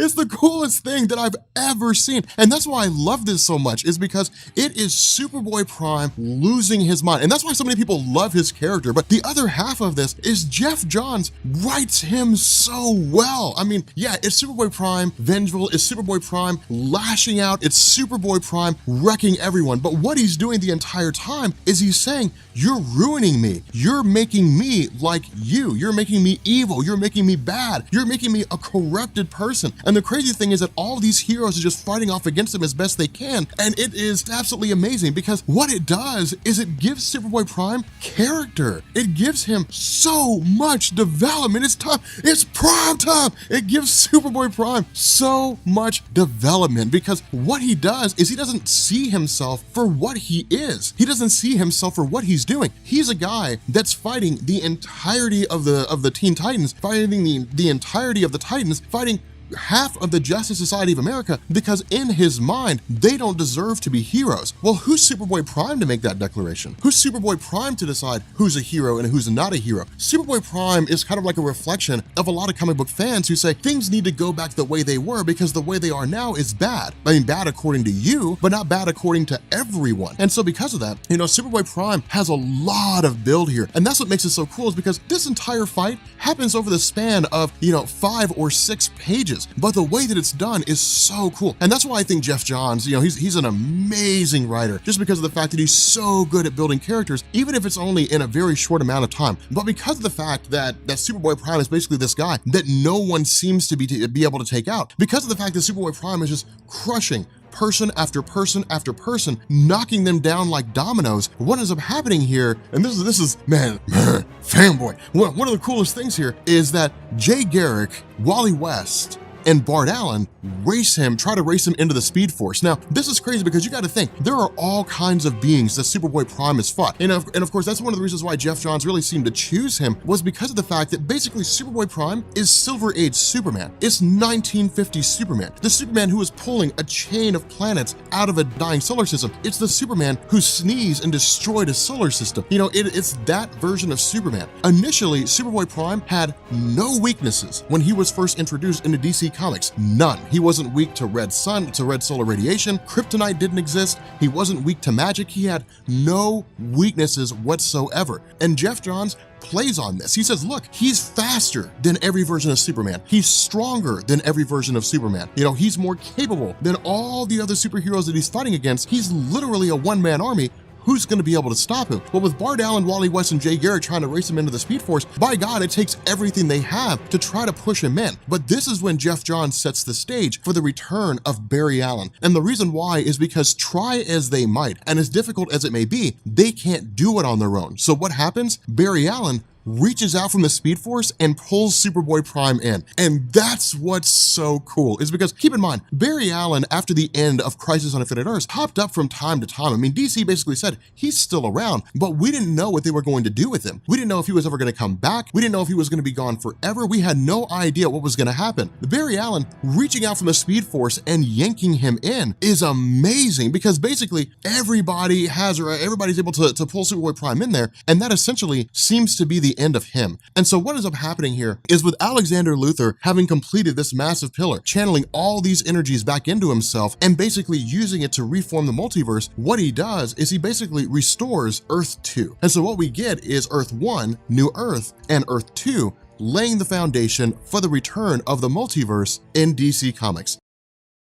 Okay, so picking up with the second half of Infinite Crisis, I really think that like this second half is a lot easier to digest than the first. I know with the first half, I threw a lot at you guys, just because Geoff Johns, the way he writes his stories usually when it comes to like these big crossover events, is like the first part is like, here's all the stuff you need to know. Then the second part is like, and we're on to the action, and you get a good blend. It's just Geoff Johns was using Infinite Crisis as a way to wrap up a lot of different things, to remove a lot of different things from the DC landscape. Now, some of this was like editorial. You know, for example, when we get to the segment about Dick Grayson, we'll actually find out that editorial had a different intention than what we saw in the story itself. But there were a lot of things that ended up happening behind the scenes that influenced how this story was done, because DC was looking to Infinite Crisis to change things up. Now, I think this makes a really, really good talking point, because at the end of the last video, we talked about how the multiverse had returned. And the idea here is that with Crisis on Infinite Earths, it was a line-wide reboot. I mean, it was a hard reboot. Everything was just reset from one. With Infinite Crisis, it's not that way. Geoff Johns really just kind of comes along and says, well, you get to stay and you get to stay, you got to go, but you get to stay and you get to stay. It's really just kind of going through and basically just revitalizing characters and returning them to their roots. And this is never more so evident than when we pick up with the return of the multiverse and the restoration of Earth 2. Now remember, Earth 2 is basically the universe where all the Golden Age heroes existed. So basically all the superheroes, if you do Google searches or you look them up or anything, all the superheroes that were first created in the 1930s, the 1940s, and the really, really early part, like the first first 5 years of the 1950s, that was all golden age stuff. When the multiverse is recreated by Alexander Luthor, suddenly people like Jay Garrick just begin vanishing all over the place, and no one knows where they are. Of course, Earth 2 Superman, Earth 2 Lois Lane, they vanish as well. What we find out is that they've been sent to Earth 2, and so really what's happening here is Jeff Johns is basically saying, after Crisis on Infinite Earths, a lot of the characters who were introduced before Crisis on Infinite Earths in the multiverse on a different Earth, they were just kind of rolled over into the main DC continuity in the new Earth continuity after Crisis on Infinite Earths. But because the multiverse is back, basically all these different heroes are going to the Earths where they first appeared at. So for example, we have members of the Shazam family that show up on Earth S, and the reason why is because before Crisis on Infinite Earths, the Shazam family existed on Earth S. And so that's basically what's happening here. It's just returning all these different characters back to where it was that they came from. Now, a huge majority, a bulk of these characters, characters like Batsman, I know I said Batsman in the other video, characters like Batsman, he stays simply because of the fact that he's just a character that's so popular that his Earth 2 counterpart's not going to be found. I mean, you're only going to see him on Earth 1. He's one of these weird exceptions. Switching back over to Batman himself, the idea is that with Brother Eye having had all these different OMACs and, kind of running amok and so on, Batman's main focus is to basically take out Brother Eye, eliminate Brother Eye from the equation, and then the OMACs will fall respectively. Because remember, the OMACs only exist because of the connection between Brother Eye and the OMACs. As soon as Brother Eye is destroyed, these, these nanobots, whatever it is that surround these normal humans, will basically deactivate, and these humans will go back to the way they were before. Now, in truth, this was just DC giving themselves an out, right? It was just a way of saying, hey, look, Brother Eye is going to be defeated, and it's not going to cost the lives of some, 2 million people in order to do it. They're all just going to go back to the way they were before. But the other half of this is we actually have Booster Gold bringing to Batman Jamie Reyes. Now, I call him Jamie Reyes. Some people like Joel call him Jaime Reyes. I think it really just kind of depends. I'm used to pronouncing it Jamie Reyes. I mean, that's I don't know why it would be pronounced a different way. But Jamie Reyes is basically the new Blue Beetle. Keep in mind, in Countdown to Infinite Crisis, we talked about how Ted Kord, the Blue Beetle at the time, was killed by Maxwell Lord. But the funny thing about this is that when it came to the Blue Beetle landscape, with the exception of Ted Kord, everybody has powers because of a scarab that they possess. Now, originally in DC Comics, the Blue Beetle was a man named Dan Garrett. And Dan Garrett's history is a little fuzzy. If you go to like Fox Features Syndicate, or you were to look up Fox Features Syndicate, what you would find out is that Blue Beetle at that point in time was more akin to like a detective or something along the lines of like, Green Hornet, something similar to that, as opposed to the Blue Beetle that you most commonly think of. But the idea here is that when Blue Beetle Dan Garrett was effectively taken over by DC as a whole, his entire history and origin was revamped to a degree to where it was similar, but he actually had powers that were derived from a scarab. And the scarab effectively went away when Ted Kord became the new Beetle. And the reason why is because of the fact that DC was looking for a more grounded character. So the Blue Beetle scarab simply just existed as like a trophy in the room, or really in the base of operations for Ted Kord. And Ted Kord himself had no actual powers. He was just a super smart guy. But what ended up happening is because of the fact that Infinite Crisis was designed to fulfill Jeff Johns' desire to take a lot of comics, or as many as he could, in terms of characters, and send them back to their roots, when we eventually saw Ted Kord stumble across the Wizard Shazam and his efforts to figure out, what was going on with Maxwell Lord, Ted Kord was killed. The Blue Beetle scarab was left on Shazam. When the Rock of Eternity was destroyed by the Spectre, the Beetle scarab landed on Earth and then took possession of Jamie Reyes. And so what that meant is that Jamie Reyes went forward as the new Blue Beetle with powers. Now, the caveat to all this is that within this story, Infinite Crisis, and even going into like 52 and going into a lot of stories that focus on his character, the issue is that Jamie Reyes does not have any control of the Blue Beetle scarab. It operates with a will of its own. It's more instinctive or reactive than anything else. And so because of this is basically introducing his character into DC and showing us, or at least giving us an idea of what to expect. Now, of course, Booster Gold bringing in Jamie Reyes to Batman is done because of the fact that, remember, Booster Gold's a time traveler, and in his future, he already knows about the events that are going on right now. And what he tells Batman is, you're going to try to find Brother Eye. You're not going to be able to find it, but the Blue Beetle scarab can help you locate it because of the fact that it can allow its user to almost do anything they need to at any particular point in time. It's almost like the last white event with, Starbrand. For those of you guys who were familiar with with Jonathan Hickman's Avengers and New Avengers. But the fact remains here that basically what Booster Gold says is Blue Beetle will help you find Brother Eye because you will not be able to locate it on your own. And so at this point, what we do is we switch back over to Earth 2. Now, with regards to Earth 2, we focus largely on Superman. And the idea was, remember, he was told by Alexander Luthor, if we restore the multiverse, then Lois Lane and you guys can go back to Earth 2 and Lois Lane will live, simply because of the fact that she was dying for reasons that we couldn't necessarily, weren't really explained. It was just kind of like the idea of old age or something along those lines. But despite being on Earth 2, Lois Lane dies anyway. Now, this is one of the most touching moments of the story. And the reason why is because of the fact that it is an absolute law of the universe that Superman always rescues Lois Lane. Superman could be in a village of children who are being bombarded by conventional warfare, and he will leave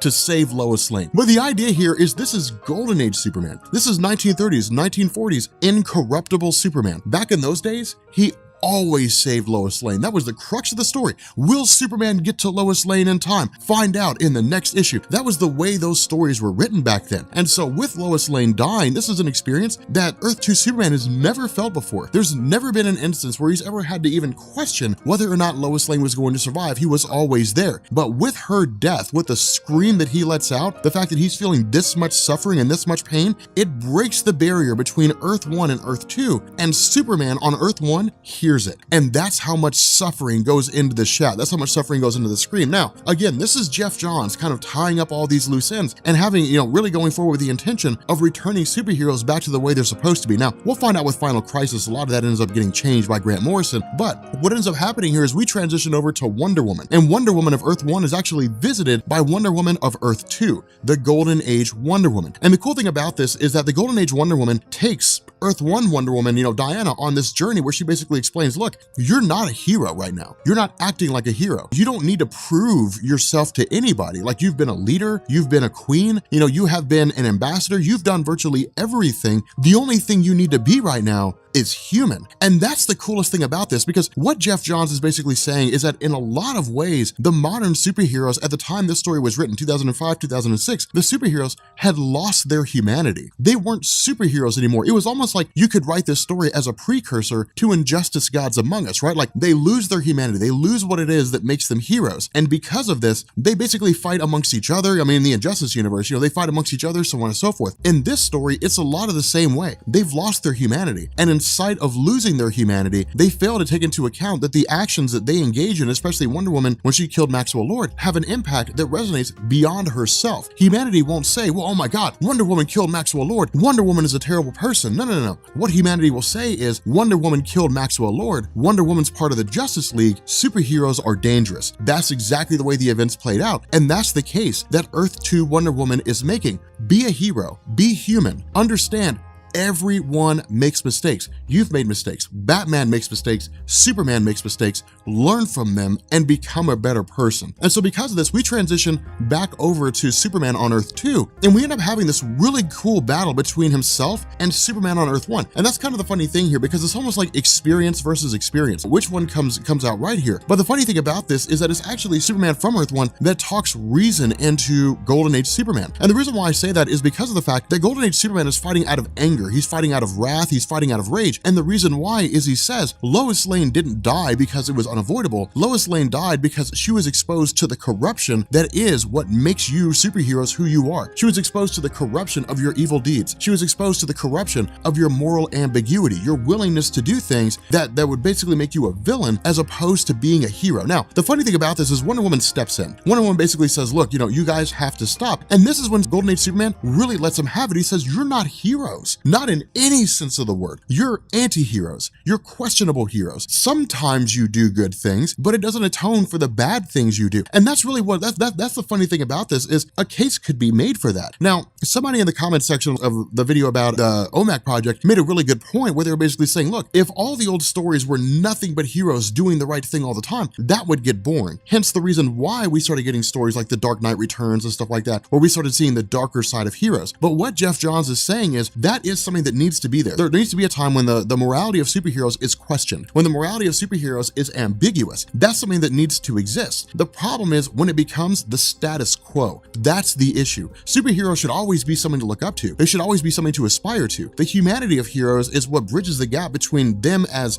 comic book characters and us as the reader, and it's what helps us identify with them. But what we don't want to read are stories where all we see is dark and drabby. What we don't want to see are stories where either it reflects the real world or it makes the real world look look worse than it is. And so because of that, Superman says, you've lost your way. Now, the best counter argument to this is Superman from Earth 1. When Golden Age Superman's ranting on and he's talking about how he comes from a world where everything's perfect, Superman from Earth 1 says, well, that can't be possible because a perfect world wouldn't need a Superman. And so that's the beauty of all this, is because this is when Golden Age Superman begins to put two and two together, when he begins talking about, how Alexander Luthor's trying to find that one perfect Earth. This is when Golden Age Superman realizes Alexander Luthor is working against them. And so what we end up finding out is that with this giant tower that's been built, with I guess a resemblance to the Anti-Monitor, that Alexander Luthor kind of switches over and basically says that for reasons that he can't begin to comprehend, for reasons he doesn't understand, the multiverse begins and ends with Superman. Now, there is an actual reason for this, but it's not tied directly into the comics. It's not like the multiverse was born directly from Superman in DC Comics. He's not the origin of the multiverse. The reason behind this actually goes all the way back to the 1950s. So going on a bit of a journey here, kind of time traveling a bit, back in the 1930s, 1940s, when Superman first showed up in comics, he could just jump really high, run really fast, and bullets could bounce off of him. But as time progressed, and especially, being influenced by his radio show where Kryptonite was introduced for the first time, and with the Fleischer Studios, where they basically introduced the ability for him to fly, those were rolled over into the comics, but no explanation was given. It was just one day he could jump really high, the next day he could fly, and we didn't know why. And so what DC did is they came back in 1956 with Barry Allen, and they said, well, that was a different universe. That was Earth 2. Earth 1 is the universe that has the Flash Barry Allen. Now, because of this, what Geoff Johns is doing is using Alexander Luthor as a meta commentary by basically saying that it does all begin and end with Superman. The questions that led to DC introducing the multiverse all stemmed from the radical change in Superman's powers that were never explained. And so again, it's really just one of those funny kind of meta commentary things. But for those of you guys who are impatient, those of you guys who are tired of waiting, those of you guys who are like, I want to see Superboy Prime, this is when we get him. So the funny thing about this is that because a majority, or at least a lot of the different heroes that have existed on Earth that were originally created in, the Golden Age and had their own universes, because they've been switched back over to those universes, the ranks of the Titans and the Teen Titans have been absolutely decimated. I mean, half their numbers are gone, and they don't even know where those guys have gone to. And so because of this, it really comes down to Connor Kent and to Dick Grayson, Nightwing, to try to fend off, destroy this tower, and basically converge all the different Earths back into New Earth. And so what we do is we switch over to Tokyo, and we actually pick up with Bart Allen. Now, the funny thing about this is that it's not initially explained here. Instead, we just have Bart Allen emerging from the Speed Force as an adult wearing the Flash costume. And he begins just kind of rambling on and going on about nonsense, talking about how we couldn't hold him, we couldn't keep him contained. The question is asked, well, who are you talking about? And he says, it's him, it's Superboy Prime. So Superboy Prime has re-emerged from the Speed Force. God, I love this story, man. Let me tell you something, dude. I love Infinite Crisis, man. I love this story so much. So the funny thing is, switching back over to Batman, Booster Gold and Blue Beetle, again, this is just kind of a refamiliarity. It's reminding us of the power of this new Blue Beetle in the sense that he can basically vibrate through dimensional barriers. He can also reveal things that are hidden between dimensional barriers. Now, what this does is it basically deactivates the cloaking device of Brother Eye, and it allows Batman and everybody else to basically stow aboard and begin the process of trying to shut Brother Eye down. And so we just get all these little sequences, these small little subplots converging into one another to lead to the conclusion of this story. Really the last fight with Superboy Prime, within Infinite Crisis anyway. But the funny thing is, also switching over to Stonehenge, it's grabbing what's left of all the superheroes on Earth, and the Spectre suddenly appears and ends up destroying Deborah Carmille Darnell. Now, the reason why Deborah was destroyed, oh my God, Star Sapphire Deborah, the reason why she was destroyed is because of the fact that she is currently Star Sapphire around the time of Infinite Crisis. But Geoff Johns is going to go forward in the Green Lantern mythos and rework the entirety of the Star Sapphire mythos. And so he's basically like, she's in the way, she's not going to be part of the story that I'm making, we're just going to get rid of her. And that's it, she's gone. No muss, no fuss. Nobody really even asked any questions. It's just like, and she's gone now, and that's it. So it was just one of those funny little moments that sort of gets wrapped in there. But what we end up doing here is we basically switch over to Alexander Luthor continuing to experiment with the multiverse itself. This idea that Superman and Lex Luthor are destined to always be at odds with one another. That's one of the reasons why a lot of people who are reading DC Rebirth right now believe that Lex Luthor in the New 52 is going to go back to being a bad guy, simply because of the fact that they read stories like Infinite Crisis. They see these lines that Geoff Johns threw out, the guy who wrote Infinite Crisis and is now the one controlling DC Rebirth, and they see things where Alexander Luthor says, Superman and Lex Luthor are always destined to fight one another. So again, it's all these really cool moments. What we end up finding out is that with Cassie Sandsmark, Wonder Girl, basically joining alongside Dick Grayson and Connor Kent, Superboy, to free all these different superheroes who have been attached to the tower, that Martian Manhunter, Power Girl, they all begin to join the fray, and it's this mad dash to face off against Alexander Luthor, destroy the tower, and try to save the multiverse. Now, the reason why this whole act is being committed, why everything needs to be saved, is because what Geoff Johns did is he basically established a time clock. What he said is that with regards to the creation of the multiverse, it's not a contained thing. You can't just like bring one Earth back and then bring another Earth back and then 2 or 3 more Earths back. Then what you do is you start a chain reaction. You become a prime mover,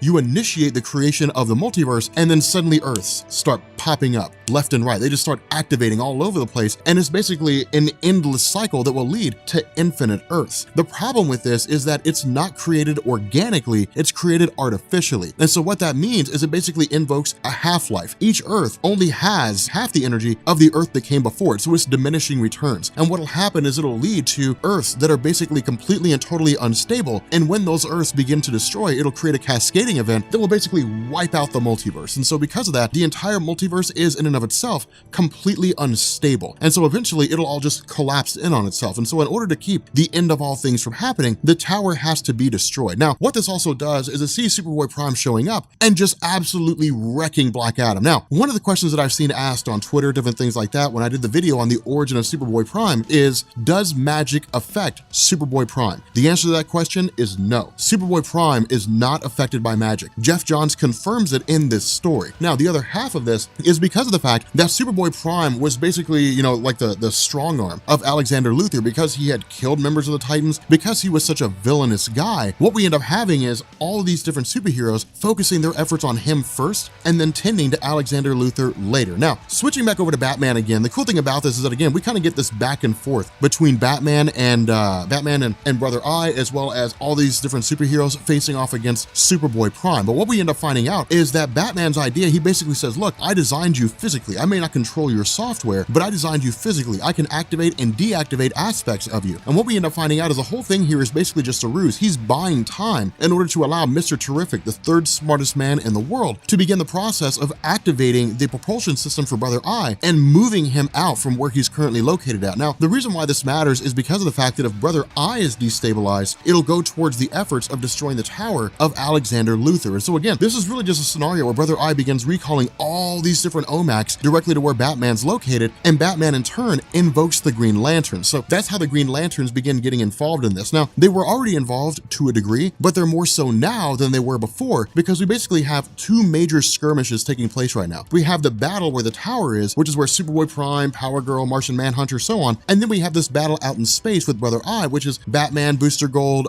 Blue Beetle, and then like a ton of, like a whole bunch of members of the Green Lanterns. Now, this is cool because we basically get round 2 of Superboy Prime facing off against Superboy. But the funny thing is here, much like the first time around, while Superboy's able to hold off, while, you know, Connor Kent's able to fight pretty well, at the end of the day, it doesn't matter. You know, Superboy Prime is still able to overpower him. Now, in a last-ditch effort, you know, some kind of a trump card, Connor Kent flies Superboy Prime into the tower and destroys it. And what it does is it basically shatters the multiverse and then takes all these different Earths and restores them back into New Earth. And so it was almost like this whole, you know, explosion of Earths outward and then those Earths coming back into New Earth. So that's one of the things. If you ever do like Google searches, you ever do any research and they talk about how during Infinite Crisis, the multiverse was reborn and then destroyed, that's exactly what this means. The problem is that in the midst of its fight with Superboy Prime, Connor Kent is killed by Superboy Prime. And so again, this is kind of a crazy scenario. Now, one of the funny things about this is that Connor Kent was supposed to stay dead. The reason why he was supposed to be gone is because of the fact that, remember, Infinite Crisis serves as a soft reboot. And this is one of those instances we were talking about where Geoff Johns was deciding who gets to leave and who gets to stay, you know, who gets to live and who gets to die. Connor Kent was supposed to die because he was just a holdover from the death and return of Superman, and DC just never really knew what to do with him. And in fact, if you go and read Geoff Johns, you know, his whole run on like Teen Titans, what he's basically doing is building up to this point where Connor Kent was supposed to die. The problem with this is that DC editorial didn't want to keep it that way. And in fact, he actually comes back during like, what is it, like the Legion of Three Worlds or something like that? I can't remember off the top of my head what the story was called, but he's basically resurrected. And what ends up happening is he just gets thrown into a Kryptonian regeneration matrix, and they end up bringing him back the same way they brought back the old Superman. The other half of this is that with the death of Connor Kent, this is when they basically say Superboy Prime is beyond the point of no return. Now, the other half of this equation is, remember, we still have the Secret Six, the super society of secret villains. Alexander Luthor, posing as Lex Luthor, freed all these different villains from across the world, and they're all basically tearing cities apart, ripping things to pieces, just having a good old time. And so because of this, Earth 2 Superman and Earth 1 Superman, of course, basically take out Doomsday, and then from there, their question is, who do we take out next? And their immediate focus is Superboy Prime. But the funny thing about this is that Superboy Prime actually faces off against Bart Allen, and this is when Geoff Johns begins to hearken at one of the only two weaknesses that Superboy Prime has. The first weakness is a legitimate weakness, which we'll actually see later on here in this story, but the second is really more of like a fear or a phobia. Superboy Prime is terrified of speedsters, and the reason why is because of the fact that when Superboy Prime was forced back into the Speed Force, to his mind, he was stuck there for years. Now, in terms of the armor that he wears, this is something that Geoff Johns does not fully explain. He addresses it, but he doesn't really fully explain it. All we know is that Superboy Prime built this armor to basically absorb solar radiation into his body and to store it while he was in the Speed Force. Now, the reason why this matters is because for Superman, for your average run-of-the-mill regular Superman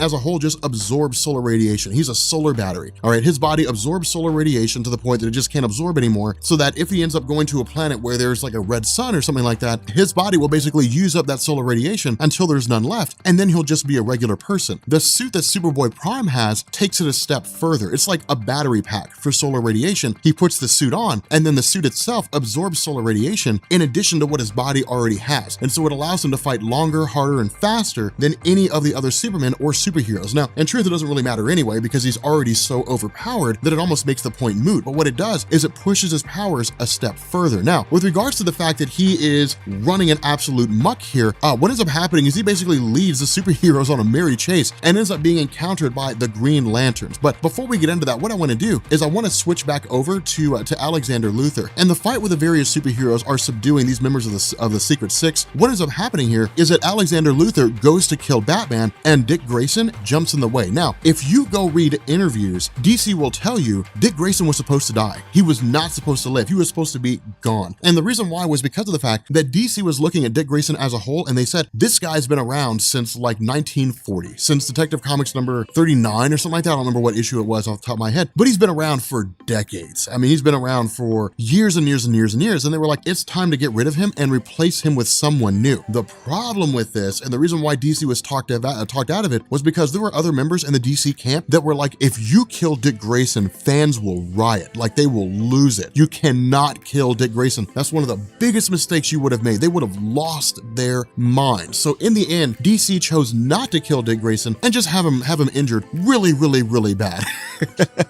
But because of the fact that Superboy Prime basically takes off to the depths of space, what ends up happening here is that Hal Jordan calls in all the other Green Lanterns that are out in their various sectors, recalls them all to the location of where Superboy Prime is heading to, and has them all face off. And so what we end up having is Superboy Prime versus a Guy Gardner-led Green Lantern team. And let me tell you something, Rob, let me tell you something. This is a sight to behold, dude. It's one of the coolest things ever, because they're making statements, you know, like the thin green line will stop him cold. Superboy Prime's response is like, you guys don't know cold. And he starts killing, just ripping them to pieces. I mean, there's no contest here. I mean, he's just tearing them to shreds. He crushes them so bad that the standard operating procedure of the Green Lanterns to preserve life is cast aside, and they're given permission to kill Superboy Prime. Now, the reason why this is important is because if a Green Lantern, unless his permission is given, if a Green Lantern goes and tries to kill someone, the ring will stop them. The ring will keep them from doing that. That's one of the things that Geoff Johns really focused on a lot when it came to the lead up to Sinestro Corps War, and during the Sinestro Corps War, is that the Guardians of the Universe permanently installed in the Green Lantern rings the ability to kill members of the Sinestro Corps. Because what Sinestro did is when he made his own Lantern Corps, he basically set it up so that his rings will allow members of the Sinestro Corps to kill anybody. And so it was basically, you know, creating a way to counter the Green Lanterns. And so because of this, the Green Lanterns are given the ability to kill, and it doesn't matter. Superboy Prime is still crushing and stomping every last one of them. Let me tell you something, man. Let me tell you something, man. If God was writing Superboy Prime right now, this is what it would look like right now. It's one of the coolest things that I've ever seen, to see him just crushing all these Green Lanterns. Now, the reason why this is important is because when we pick up with Green Lantern Corps Recharge, they'll reference this moment. They'll actually talk about how he killed some 40 Green Lanterns without even trying. And so what ends up happening is that in this last-ditch effort, with this recognition that Superboy Prime simply does not seem to be able to be stopped, Earth 1 Superman and Earth 2 Superman grab him and race him to the red sun from where Krypton was destroyed. Now, the funny thing about this is basically Geoff Johns showing the arrogance and how far Superboy Prime has fallen, because in his mind, to his immediate thought, well, you know, they're taking me to Kryptonite, you know, to where Krypton used to be. Well, that Kryptonite doesn't affect me. Like, these guys are boneheads. They're not paying attention. Flying him through a red sun effectively begins to negate all of their powers. It destroys the armor of Superboy Prime, and then it begins to basically draw away the energies of Superman, because remember, they start to lose their powers in the presence of a red sun. And so, like asteroids falling onto a planet, they crash onto the Green Lantern planet Mogo, and then they all just start duking it out. Now, in the process of all this, Superboy Prime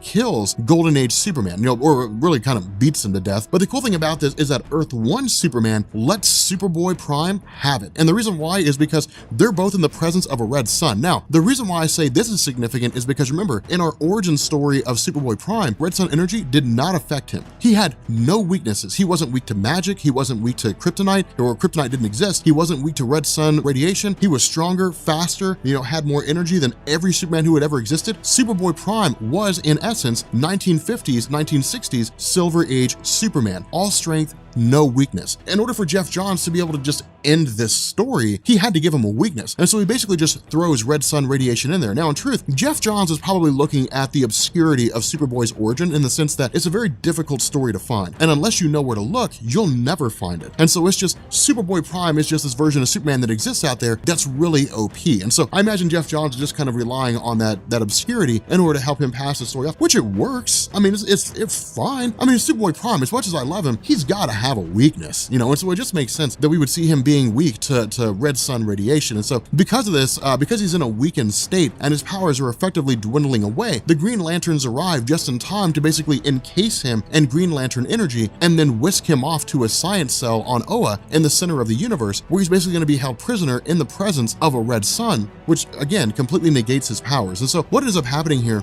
is that with Golden Age Superman dying, it really just kind of transitions to the fallout of all these different events, and it's basically just sort of this epilogue where it continues on with things as they're heading forward. You know, the idea that we still have the new Blue Beetle, Jamie Reyes, you know, where these characters are going to go from, Power Girl, Wonder Girl, Cassie Sandsmark, the new Spectre, all these different things that are sort of coming out of Infinite Crisis going forward into the future of DC Comics. But for those things, they're not really relevant to us because we're doing this strictly to help us understand what's going on in Geoff Johns' Green Lantern mythos a little bit better. But there's actually two epilogues that come into this story. The first is that we pick up with Alexander Luthor, who survived everything. He survived the whole return of the multiverse, all that kind of good stuff. When his idea is, I'm going to try again. Like, one day I will try again. I'm going to recreate the multiverse and I'm going to find the perfect Earth. But what ends up happening is that as he's making his way through Gotham, he's attacked and killed by the Joker. And the reason why is because the real Lex Luthor shows up and says the biggest mistake you made, besides impersonating me and all that kind of stuff, was that when you reformed the Secret Six, you didn't invite the Joker. And that's why the Joker killed him, because he didn't get an invite to the party. That encapsulates Joker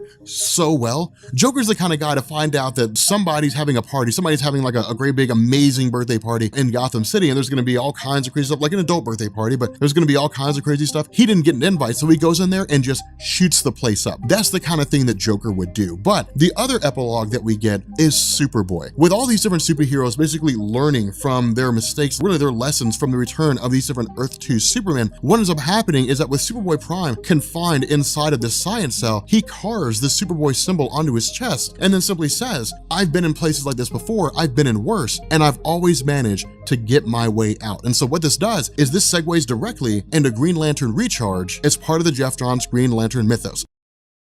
Okay, the events of Dark Knight Metal basically confirm Final Crisis and tell us that Final Crisis is in the existence of DC's continuity as it stands right now. The reason why I make that declaration and make that statement is because the New 52 erased a lot of things from before 2011. A lot of things that happened in DC Comics before 2011 were eliminated in their entirety. But in order to make Dark Knight's Metal make more sense, we're going to cover Final Crisis. Now, here's the deal. Final Crisis is crazy. It is it's absolutely bonkers, because this is one of those stories where it's just like Grant Morrison just being crazy. That's really what it is. It's Grant Morrison just being insane. For those of you guys who don't know, writer Grant Morrison has this tendency to take these metaphysical concepts, these things like how we perceive good and evil, and then apply characters to them and say, this is the world, this is how it works. Kind of a weird scenario. But fortunately for us, things are not that extreme when it comes to like the Final Crisis story. They're just weird. is really all it is. Now, what this initially does is it picks up with a guy by the name of Dan Turpin. And Dan Turpin has been around in DC Comics for quite some time. I want to say he appeared in Detective Comics number 64 in 1941, maybe it was 1942. And then I believe he was adjusted, like he was actually given form, given a character in the New Gods solo series by Jack Kirby. And we'll talk more about the New Gods here in like 5 seconds. But the whole basis behind this New Gods thing is that this initially deals with the arrival of a guy named Orion. Now, Orion just kind of crash lands on Earth, but this is the first indication that a massive set of events are happening. And the reason for this is because Dan Turpin is just a detective. He's just a guy who just goes and looks at cases, different things like that. But when it comes to DC Comics, the New Gods were kind of a weird situation. When Jack Kirby originally launched the whole New Gods Fourth World epic back in the 1970s, when he left Marvel Comics, the idea was to create this wholly separate imprint away from DC's superhero landscape, and it would just be out there by itself in the middle of no man's land. So you would basically have DC superheroes, Batman, Superman, Wonder Woman, so on and so forth, and then isolated from that and never crossing over, you would have the Fourth World epic, which is where you would get Darkseid and things along those lines. The problem with this was that Jack Kirby left before he completed the project. The rumor is that DC treated him like crap, so he ended up leaving and going back to Marvel again. And because of this, he never finished the Fourth World epic. And so what DC did is they grabbed all these concepts of the New Gods and then rolled them over into their main DC continuity. But in the realm of the pre-Crisis on Infinite Earths landscape, because of the fact that the Fourth World was supposed to be removed from the DC continuity, while it was rolled in, it was basically established as a separate universe, because in 1961, DC made the multiverse with Flash of Two Worlds. And so because of this, with Crisis on Infinite Earths coming along and saying, okay, there is no multiverse anymore, there's only one universe, DC had to find a way to work the New Gods in as a group that was originally part of a different universe, but is now part of the main universe with all the other superheroes. And so what they did is they went through, and I believe it was in the Cosmic Odyssey series by Jim Starlin, they went through and they basically came back and said, okay, you have Apocalypse and you have New Genesis. Apocalypse is where Darkseid hangs out at, New Genesis is where his mortal enemy Highfather hangs out at, and it was all part of the universe. They were just out there in some galaxy somewhere. But eventually events took place in such a form that things like the anti-life entity, the anti-life equation, stuff like that started popping up, and it basically just walled off their galaxy. And so in effect, they were isolated in an alternate universe insofar as their galaxy wasn't able to access anything else. And DC used this as kind of a bootstrapped way to say, this is how it is they're coming into the superhero universe, but it's the reason why superheroes can't really go to them. But the fact that Orion has basically died, or at least is believed to have died, is a pretty big deal, because New Gods are beings with incredible amounts of power. And for a New God to basically just be eliminated in their entirety is something that immediately strikes a chord with anybody. It would be like if Superman just crashed on a dock somewhere and then was dead. Nobody would know why. People would be like, what in the heck happened? What in the world took place here? And so the result is that it's this huge investigation. Now, remember, because of the fact that the New Gods are massive in scale, one of the big things that DC did is they came back and they launched a story called Infinite Crisis. Now, when it comes to the different crises DC's done over the course of their landscape, they're pretty straightforward. DC made the multiverse in 1961 with Flash of Two Worlds. They got rid of the multiverse with Crisis on Infinite Earths in 1985. They brought the multiverse back in 2006 with Infinite Crisis, and this story, Final Crisis, makes the superheroes aware of it. But as it stands right now, post Infinite Crisis, the New Gods do have their own reality. They have their own universe, that kind of a thing. But the idea is that, again, with one of them being killed, this is huge news, and it actually draws the attention of everyone, because everybody's aware of who the New Gods are. Specifically, it draws the attention of the Green Lanterns, John Stewart, Hal Jordan, so on and so forth, but it also draws the attention of someone named Renee Montoya. Now, Renee Montoya was originally a character who was introduced in Batman the Animated Series, and she was rolled over in Detective Comics 475 in 1992. But the idea here is that Renee Montoya is like Harley Quinn. Harley Quinn basically showed up in Batman the Animated Series, and because the show was so popular, DC and Warner Brothers began grabbing characters that didn't exist in comics and then started rolling them over into the comics. Now, Renee Montoya was just a detective. I mean, of course, she was gay and she had a girlfriend, different things like that, but her girlfriend was killed. And what this did is it coincided with her basically taking over the mantle of the Question. I'm throwing a ton of stuff at you guys. I'm throwing a lot of history at you guys because there's so much that goes into this. So the Question was a guy named Victor Sage, and he was basically created for Charlton Comics. Charlton Comics sucks. They were just one of those comic book publishers that exist out there. They went belly up in 1967, and so the Question was rolled over into DC's landscape. The Question, Victor Sage, he was like Rorschach from The Watchmen, right? Like, he was just a guy who showed up, he wore this mask that hid his face, and he just beat the crap out of criminals at night. That's really what he was. He was almost like Batman in a lot of those ways. The idea was that Victor Sage ended up dying, and his student at the time, for the most part, Renee Montoya, took over the mantle. And this is because of the fact that Renee Montoya's girlfriend had died and she had become an alcoholic. But it was a way for DC to take a character who was originally popular in Batman the Animated Series, but had long since lost her popularity, and basically rework her in a way that fans would actually care about her. So she doesn't play a significant role, but I figured I'd drop that little tidbit of knowledge here for you guys. I mean, she basically tells Dan Turpin, hey, the questions that you're asking for with all these kids who are vanishing is in a place called the Dark Side Club. Now, of course, this also coincides with, Hal Jordan talking with Jon Stewart about the idea that Orion has been killed. The problem with this was that when Jon Stewart originally tried to get a hold of Hal Jordan after the, 10/11 came in, basically the warning to the Green Lanterns that a god had been killed and somebody needed to investigate, Jon Stewart was not able to get a hold of Hal Jordan. And that's a very important thing. But what we end up doing is jumping to a group called the Secret Society of Supervillains. And this is exactly what it sounds like. It's just supervillains. All hanging out, scheming, trying to find ways to defeat heroes, different things like that. But one of these characters crops up as a guy named Libra. Now, Libra's had virtually no important aspects in DC Comics at all. This guy I think he appeared in like some Justice League story, like 111 through 114 or something like that. And that was it. The fact that Libra is here is interesting because we initially don't know why. All we know is that Libra basically makes the case, hey, I am going to give you guys your heart's desires. I'm going to basically give you guys everything you want to prove that you guys should hand over control of the Secret Society of Supervillains to me. And then in turn, I can lead us down the path of destroying all the heroes who were out there. Now, in truth, the Secret Society is really just kind of like, whatever.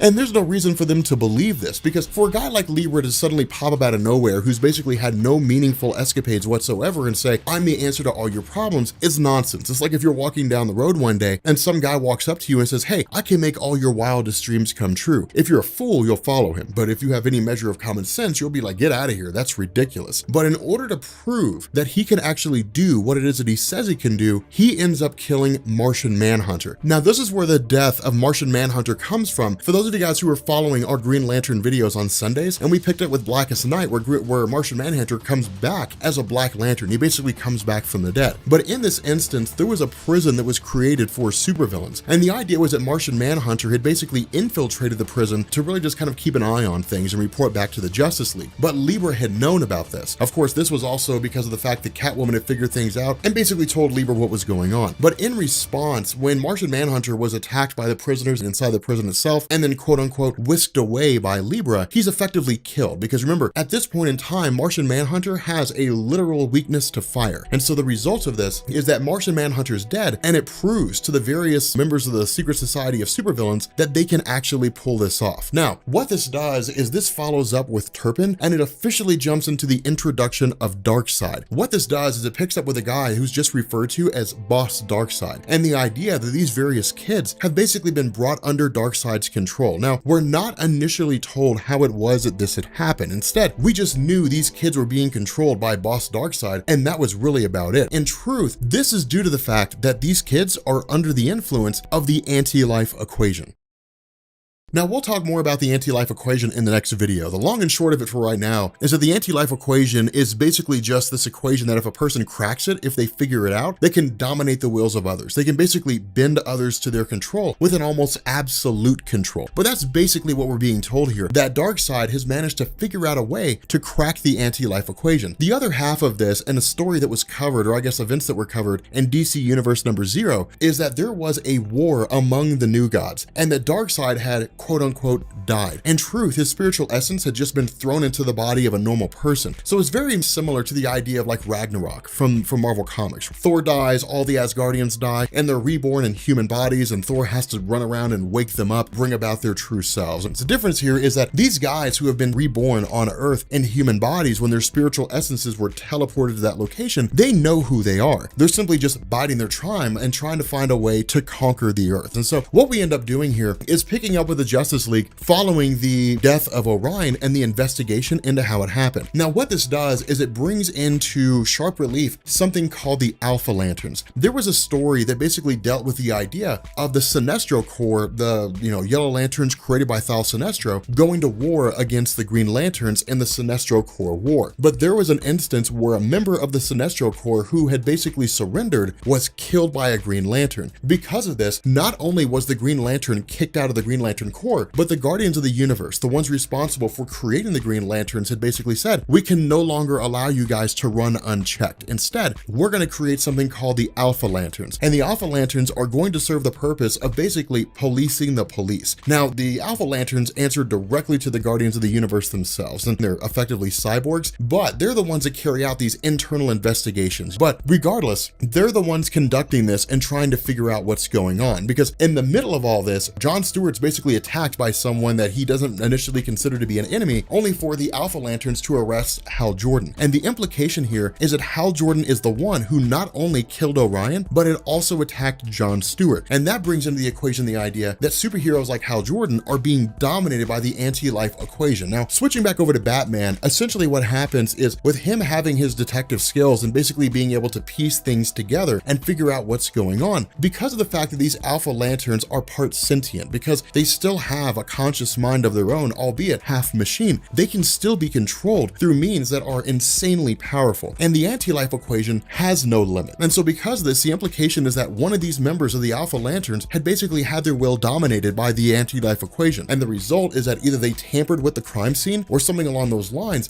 Batman seems to figure out what's going on. He's basically snatched up by a boom tube and whisked away to Apocalypse. Again, it's essentially this idea that the superheroes are slowly being removed one by one. Now, what this does is this brings into the equation the idea of the Justice Society of America. Now, the best way to think about the JSA is that they are basically the 1940s superheroes from DC Comics. The Flash, Jay Garrick, the Green Lantern, Alan Scott, so on and so forth. The kicker is this. In 1956, because Barry Allen was introduced as the new Flash, there was no explanation as to where it was Jay Garrick had gone to. And so what DC did is they came along in 1961 and they said, well, see, what had happened was when we started publishing stories about the Flash, Barry Allen, we actually switched over to stories from a new universe. We just didn't tell you. And so what they said was that every story that ever featured the Flash, Barry Allen on the Justice League or whatever the case may be, that was all in Earth 1. All the stories that featured like the Flash, Jay Garrick, things like that were Earth 2. The problem with this was that, again, when Crisis on Infinite Earths happened, DC had to find a way to basically either justify the existence of the JSA, kind of reconciling the idea of an alternate universe, or if there were no alternate universes, kill them off entirely. And that's what they did. After Crisis on Infinite Earths, the JSA was gone. They basically just vanished from the face of the earth. Now, this lasted until 1991 with Roy Thomas, I think it was, and it was basically this story that was done in Secret Origins issue number 31, which is technically volume 2, but the idea was that DC came along and said, okay, so any of these old school superheroes that basically have modern day counterparts, a 1940s Wonder Woman, like a JSA Earth 2 Wonder Woman, a JSA Earth 2 Superman, things like that, they're gone. And what they did is they came back and they said, okay, so in this new universe continuity after Crisis on Infinite Earths, the JSA were actually just superheroes who fought in the 1940s and 1950s, and they've long since retired and the new superheroes took up the mantle. Now, that did not answer the question as to why it was the JSA was never referenced in the origin stories of superheroes as they appeared in the mid-1980s after Crisis on Infinite Earths happened. But most fans just kind of took it. They just kind of said, whatever, we just want to see the JSA come back. This lasted until 1993 and 2006 respectively. 2006 was probably the most important date just because of the fact that with Infinite Crisis seeing the return of the multiverse, it allowed DC to basically bring back Earth 2 and to say, here's the newer origin of the JSA in DC's comics. It also allowed a lot of crossing over, different things like that, but Infinite Crisis was largely launched because DC's continuity had managed to just go to absolute pieces within the 20 years of Crisis on Infinite Earths running to Infinite Crisis. But the overall gist of this is that characters like the Flash, Wally West, who's the Flash after Crisis on Infinite Earths due to Barry Allen being killed, and the original Flash, Jay Garrick, they were able to cross over, they were able to meet, and it actually resulted in some pretty cool stories. But in this instance, Wally and Jay Garrick are just kind of going through and, investigating things at the request of Batman, and that's really about it. Any information they can find about the death of Orion, anybody who saw anything, they're basically investigating that. But in the middle of this investigation, investigation, they're suddenly met with this insanely blinding flashing light, only for us to see the return of Barry Allen. Now, this is huge. This was a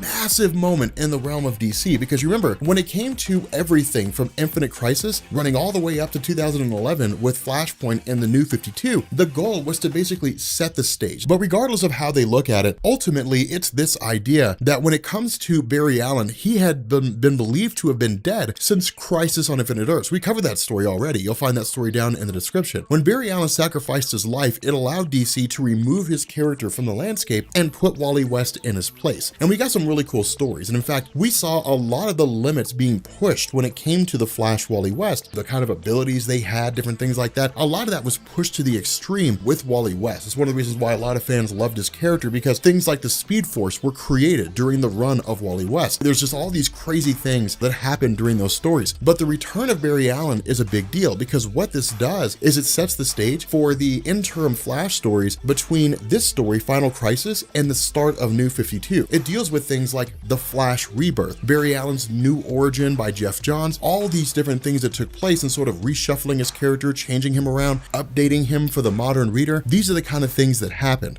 And so the result is that in this instance, with regards to the return of Barry Allen, as it's being told by Jay Garrick to Barry's wife at the time, Iris West, what he basically says is that when Barry showed up, their goal was to actually stop the bullet, to catch the bullet that shot Orion. The problem is they couldn't. They could not catch the bullet in time. And the result is that Orion basically died. At the same time, what we also end up finding out is that where Barry Allen was believed to have been dead following the events of Crisis on Infinite Earths, what he had actually done is entered the Speed Force. And from the time Crisis on Infinite Earths happened, right up until this moment, he had been quite literally outrunning death. He'd just been running away from death constantly. Again, it was a pretty significant deal. But what things began doing was moving in the direction of basically taking these major characters out of the equation. Batman was basically teleported away by a boom tube. Hal Jordan, the Green Lantern, he was taken away to be put on trial by the Guardians of the Universe for the perceived death of Orion himself and the assault on Jon Stewart. Superman, in a massive explosion that takes place at the Daily Planet, is basically told by some unnamed person they need to leave this universe and they have to go somewhere else in order to save everything. So it's this gradual staged removal of these various characters who exist out there within the DC superheroes landscape. So it's really interesting, and it's really kind of wild, because what ends up happening here is we actually end up picking up with this idea of the anti-life equation being quote unquote uploaded to the internet and sent out into the digital space. Because what it does is it allows Darkseid to basically use the modern era of smartphones and the internet to spread the anti-life equation around the world. So it's really kind of cool, because it feeds very much into this idea of technology. Now, in truth, when it came to Grant Morrison as a writer, this was him saying, well, these are the dangers of technology. You know, anybody could conquer the world. Humanity's too dependent on technology. But the overall gist is that the goal of Darkseid proves to be true. He successfully manages to conquer the Earth. The reason why we find this out is because in their efforts to escape death, both Barry Allen and Wally West run several weeks into the future, only to find that the world has basically been conquered by Darkseid. Everybody is under the influence of the anti-life equation, and those individuals who try to resist Darkseid never succeed. That in the end, Wonder Woman is one of the superheroes who are under the control of Darkseid. So the question becomes, how did we get from him releasing the anti-life equation to this point in the future, and is there any conceivable way to stop it?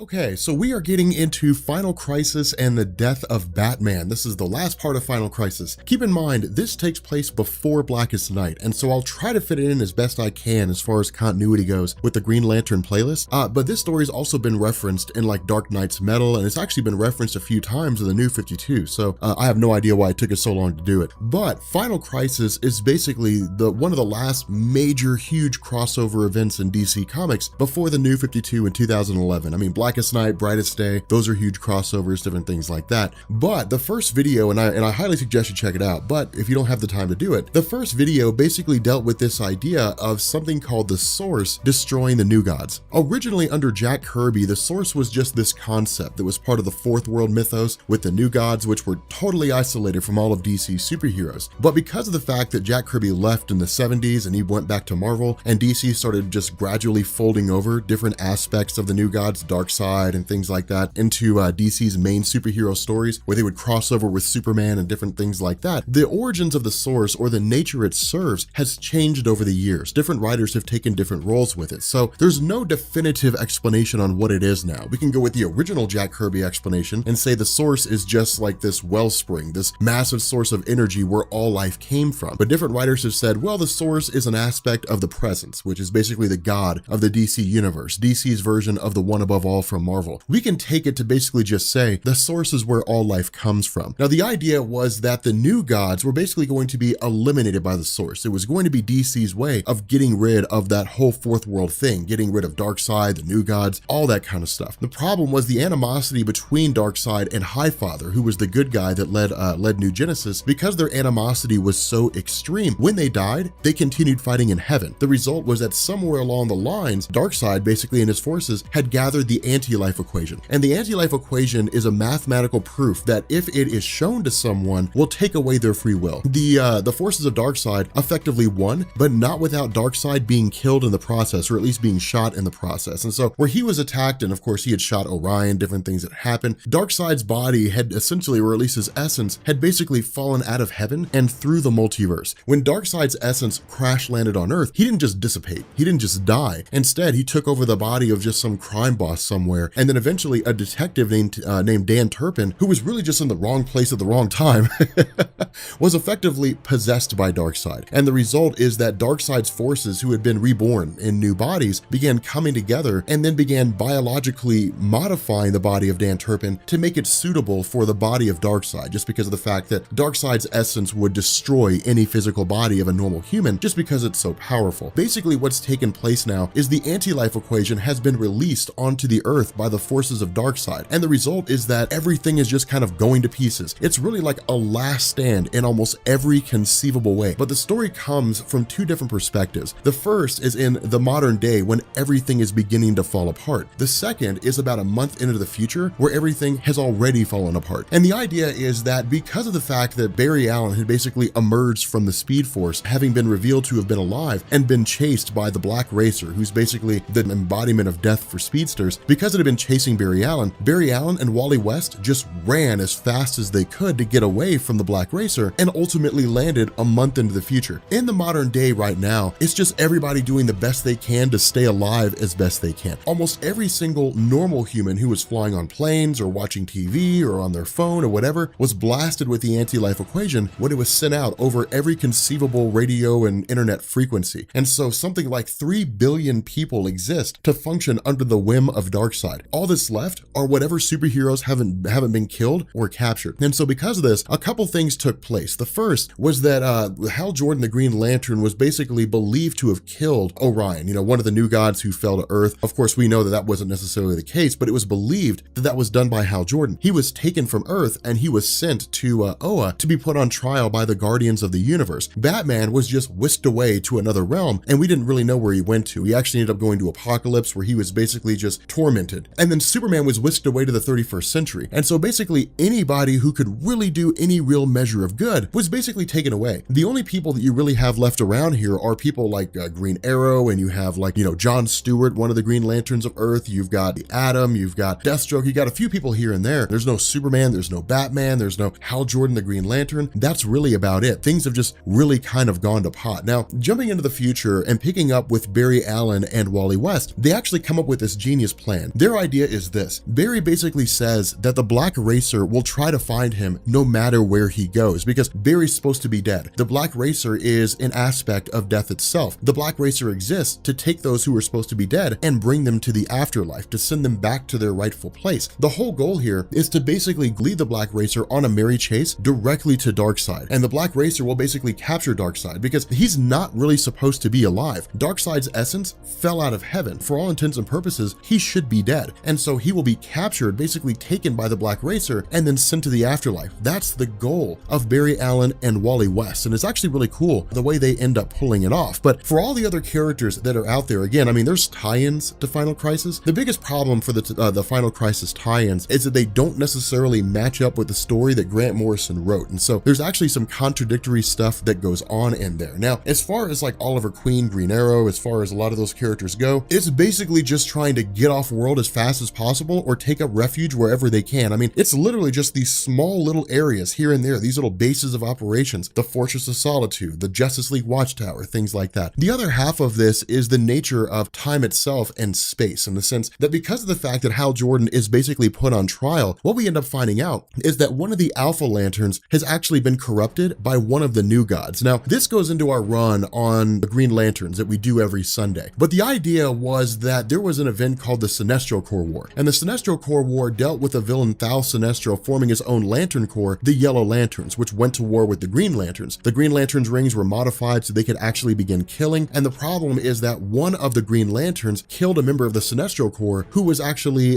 basically giving up, who was surrendering. The result is that the Guardians of the Universe said, yes, you can kill Yellow Lanterns, but only if the Yellow Lanterns are trying to kill you. You cannot kill a person who's trying to surrender. The result is that that Green Lantern was exiled from the Green Lantern Corps, and in response, the Guardians made the Alpha Lanterns to police the Green Lantern Corps. The problem with this is that the essences of the New Gods transcend anything that exists, and so they can take over any being so long as it has a biological component. And that's what the Alpha Lanterns are. They're basically cyborgs. And so because of this, one of the New Gods named Granny Goodness took over one of the Alpha Lanterns. Now, Granny Goodness has a great big huge history when it comes to DC Comics, but the only thing you really need to worry about is that she's the one who's basically in charge of the Furies, which is basically the elite fighting force of Darkseid himself. So again, there's a lot of history there. There's a lot that goes into it, but this story is packed enough with content as it is. We're not going to do a great big huge thing on Granny Goodness in the middle of all this. That's the long and short of it. But the idea here is that with Hal Jordan being exonerated by the fact that he didn't actually commit the crime that he was framed for, it allows his character to go free, but it also provides a 24-hour window in the sense that the universe is again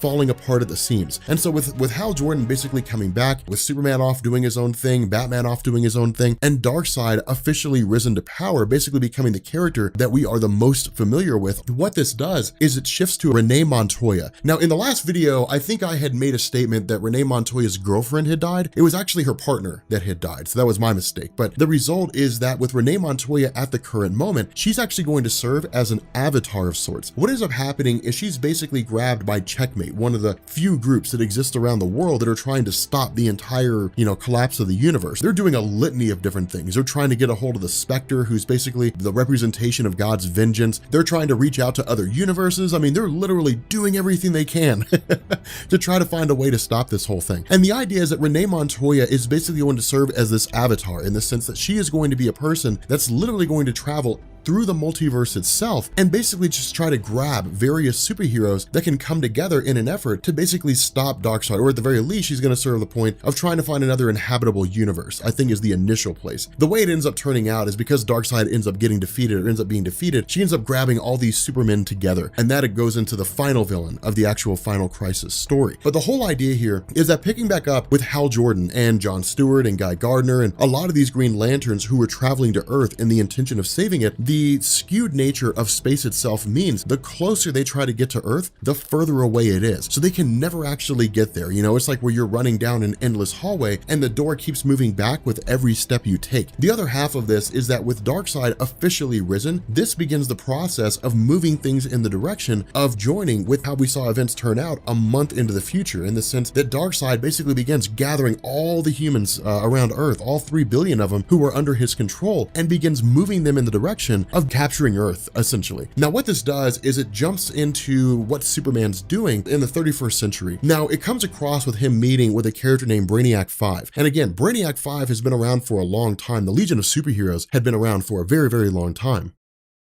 Now, the Legion of Superheroes dates all the way back to Adventure Comics number 247 in 1958, I think it was, and they were actually tied into Superboy. Now, I'm going to give them a little more attention here than we do a lot of the other groups, just because of the fact that either we've covered the other groups, or because of the fact that with the Legion of Superheroes, we're going to see them in DC Rebirth. But the Legion of Superheroes was originally introduced really as more of like a Superboy story than anything else. Back in the mid-1950s, the Superboy stories largely continued to fall in line with the idea that it was basically the escapades of Superman when he was younger. And the idea was that the Legion of Superheroes was basically the 30th to 31st century result of modern day heroes, meaning that whether Superman or Batman or Wonder Woman or whoever knew it, when they became superheroes on Earth and began fighting crime, they set in motion a legacy. The Legion of Superheroes has waxed and waned over the years, in the sense the rosters changed and different characters have been introduced, other characters have gone away. The stories that involve the Legion are usually just isolated to the 30th and 31st centuries. And in fact, during Final Crisis, there is a story called the Legion of Three Worlds, I think it is. But the idea is that with Superman being brought to the 30th and 31st centuries, the Legion of Superheroes knows that everything's going to happen. But keep in mind, the existence of this future is contingent on the success of Superman. Because remember, when it comes to the actions of Darkseid, when it comes to this idea of space-time being warped, it's much like a tidal wave. When a meteor crashes on Earth and tidal waves are created, they don't just suddenly show up on the other side of the world. It takes time for them to reach the other side of the world. And that's how this is. This shockwave of space and time being completely distorted, it takes time for those changes to reach the 30th and 31st centuries. And so the idea is that Superman being here really comes at a crux, because at this moment right now, Brainiac 5 is vanishing. He's disappearing. The effects of Darkseid's actions are beginning to reach the future. And so what Superman is basically shown is this device that was basically created using the concept of willpower from the Green Lantern Corps, in the sense that the Green Lanterns tap into the will aspect of the emotional spectrum. All that willpower is channeled into a device, which is rightfully called the Miracle Machine. He sees it for a few seconds, but using his X-ray vision and just his general eyesight is basically able to see exactly how this thing is functioned. Now, the whole idea is that with everything basically crashing down around them, with everything coming to almost a screeching halt, what we end up doing is we join up with the arrival of Batman. Now, Batman showing back up here again comes out of the fact that he's been tortured in a lot of different ways. The reason for this is because Batman, despite having no powers, is probably one of the best superheroes in DC Comics. People who hate Batman will hate me for saying that. It's the idea that he can always use his mind to find a way to win. It might take him years to find a way, but if Batman is a piece that's left on this quote-unquote chessboard, he will inevitably turn the tide of the game, because he'll put his mind to use and figure out how to win. The perfect example of this is the shooting of Orion, one of the New Gods, who was killed. Batman puts two and two together, takes the bullet from Orion when he originally died, took the element of radion, which is harmful to New Gods, bound it to the bullet, and fired it into Darkseid. The crazy thing about this is that it's a bit of a gambit. It is this instance where Darkseid kind of says, we're playing chicken here. You can fire this bullet, but will that bullet hit me before I hit you with the Omega Beams? Now, the Omega Beams of Darkseid were really controversial in this little bit of a story. Historically speaking, the Omega Beams incinerate whoever it is they come across. For Batman, who's just a guy, he should have been totally incinerated. What DC did here is they basically said, hey, wouldn't you guys want to read a story where Batman dies? But he doesn't really die. He just gets time displaced. That's kind of what happened with this whole particular thing. It was modifying the effects of the Omega Beams just for the sake of being able to have this part of the story. But at the time this story happened, everybody thought he died. This coincides with the arrival of Superman, because that was really the only purpose he served. In this instance, it was the Legion of Superheroes, Brainiac 5, grabbing Superman, bringing him to the 31st century and saying, hey, look, in order for you to win, you have to memorize how this miracle machine works. If you don't, everything fails. And so what he did is he memorized the miracle machine and then was sent back. Now, what this does is this begins bringing in and basically laying the groundwork for a story called Multiversity. Now, we're not going to get super in-depth into that. We've covered that already, actually, but it basically gives us these different iterations of Superman, one of which is basically a world where the superheroes all seem to be of African-American descent. There's other ones like the Zoo Crew, where all the superheroes are animals. Man, Captain Carrot, dude, I love Captain Carrot.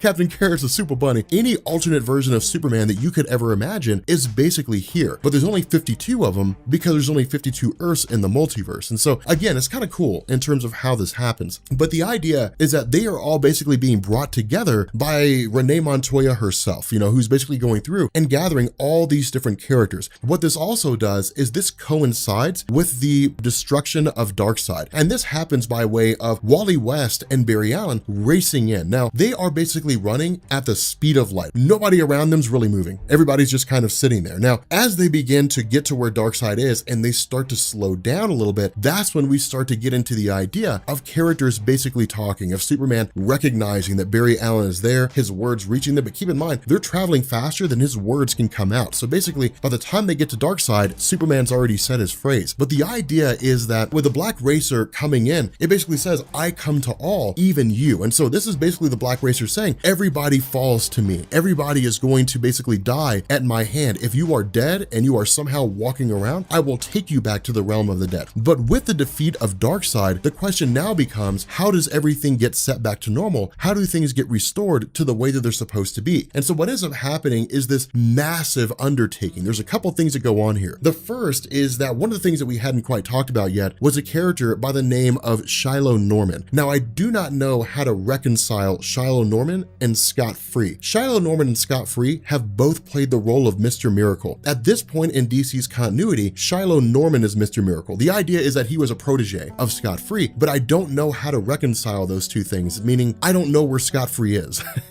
But the idea of Mr. Miracle is he's basically an escape artist. He is the child of Highfather from New Genesis, who was basically held captive by Darkseid. With the concept of Mr. Miracle, what he basically ends up saying is that there is a symbol that everyone who is captured by Darkseid wears. And it's this symbol that basically ends up saying you are allied with Darkseid. But within this alphabet is also the idea of a symbol that will free people from the control of Darkseid. And that's exactly what happens. One of the superheroes named Ray, who's basically a character composed of almost pure light, draws this symbol that basically frees everybody from the control of Darkseid on Earth. So it's kind of cool in terms of how that happens. But following this is this massive undertaking by all these different heroes and even villains, Lex Luthor, all those characters who exist out there trying to build this miracle machine. The problem is that time runs out before they can pull it off. And space-time itself basically falls apart at the seams. Everything falls to pieces. And so the idea of Superman is to basically rush and finish this miracle machine as fast as possible in order to set everything back to the way that it's supposed to be. But what we end up getting is almost this out of place scenario. We basically end up finding out that the evil behind all this is Mandrak. Now, when I say behind all this, I don't mean that Mandrak orchestrated everything. Not at all. Mandrak was just this evil that was out there somewhere. But Final Crisis served the purpose of saying, okay, so Infinite Crisis brought the multiverse back. How does it work? Final Crisis gave us that explanation. We talked about that before. And so the idea was that with the formation of this new multiverse came these monitors. And these monitors were basically these beings of an insane level of power. And they were designed for the purpose of making sure that the universes didn't cross over. So each of these universes got its own monitor. It was basically DC's explanation of simply saying the monitors exist to make sure universes don't die, but it allows us to continue telling our stories about superheroes fighting supervillains. And so the result of this is that one of the monitors had actually fallen and became a bad guy once he realized that you could begin feeding off the energy between the universes. And so this guy became Mandrak, who was basically exiled and just sat outside of the end of all things, so that when the multiverse basically collapsed and everything died, he would feed on whatever energy was left, and when the multiverse was reborn, he would retreat. And then when that multiverse ended, he would feed on what's left. So he would be this being that would just rise to godhood slowly but steadily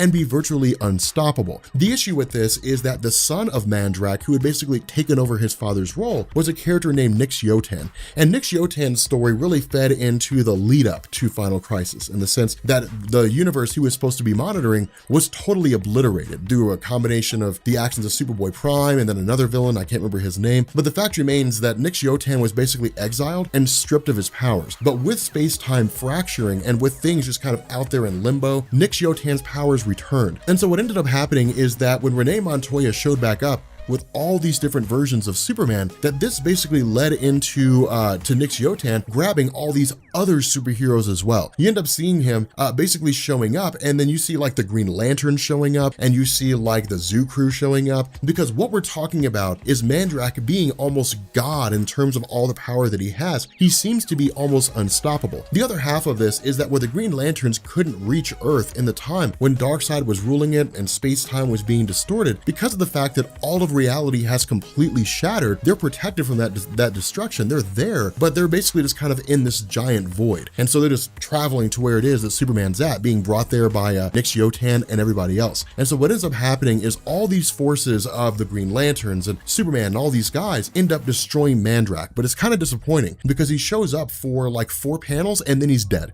Then he's killed. And that's it. That's really all there is. Now, a lot of that's covered in tie-ins, but remember, because of the fact that the tie-ins are so inconsistent, I just kind of chose not to cover them. We can if you really, really want me to, but I kind of think the story stands on its own 2 feet in terms of how it's being told. But regardless, because of the fact that Nix Yotan basically says that Mandrak was a fallen monitor and that any one of them can end up falling down that path, that the monitors need to go away. They need to be eliminated and removed from existence because the superheroes need to be allowed to grow, to progress. Now, this was basically DC simply saying, okay, now that the multiverse is back and now the superheroes are aware of them, we are going to allow the superheroes to cross over. And so getting rid of the monitors did two birds with one stone. It allowed DC to get rid of an unnecessary element, something that didn't really even need to be there in the first place. And then it also allowed DC to go forward saying, all these universes are going to start crossing over if we choose to allow them to. In the end, it didn't matter. 2 years later, DC rebooted. But the whole fact is that with these monitors basically being viewed by Nick Yotan as being unnecessary, he literally just starts obliterating everything from existence. All the monitors are effectively destroyed. Nick Yotan is reborn in human form, and this allows Grant Morrison to grab his character and send him forward into the events of multiplicity. But the last little tail bit of this story told fans Batman's not dead. Instead, what ended up happening is that when Batman was hit with the Omega beams, he was basically sent back to the very early days of humanity, basically to the very beginning of everything. And the result is that Grant Morrison followed this up with a story called The Return of Bruce Wayne, and it basically followed Bruce Wayne making his way through time back to the modern day. It actually gets to the point, I think, where he ends up all the way at the very end of time, and the Justice League ends up having to grab him and bring him back. But again, the aftermath of Final Crisis saw a lot of different things happening. There was a Legion of Three Worlds that tied in, Superman dealing with that. There were a lot of cool things that ended up happening. You ended up getting like Batman Incorporated and a lot of that cool stuff. But anyway, guys, if you want to see that stuff, let me know down in the comments section. Let me know what you guys think. If you are new here to Comics Explained, make sure you guys hit the sub button to become part of the Rob Corps. If you guys enjoy this video, make sure you drop a like, and yeah, I will catch you all later. Peace.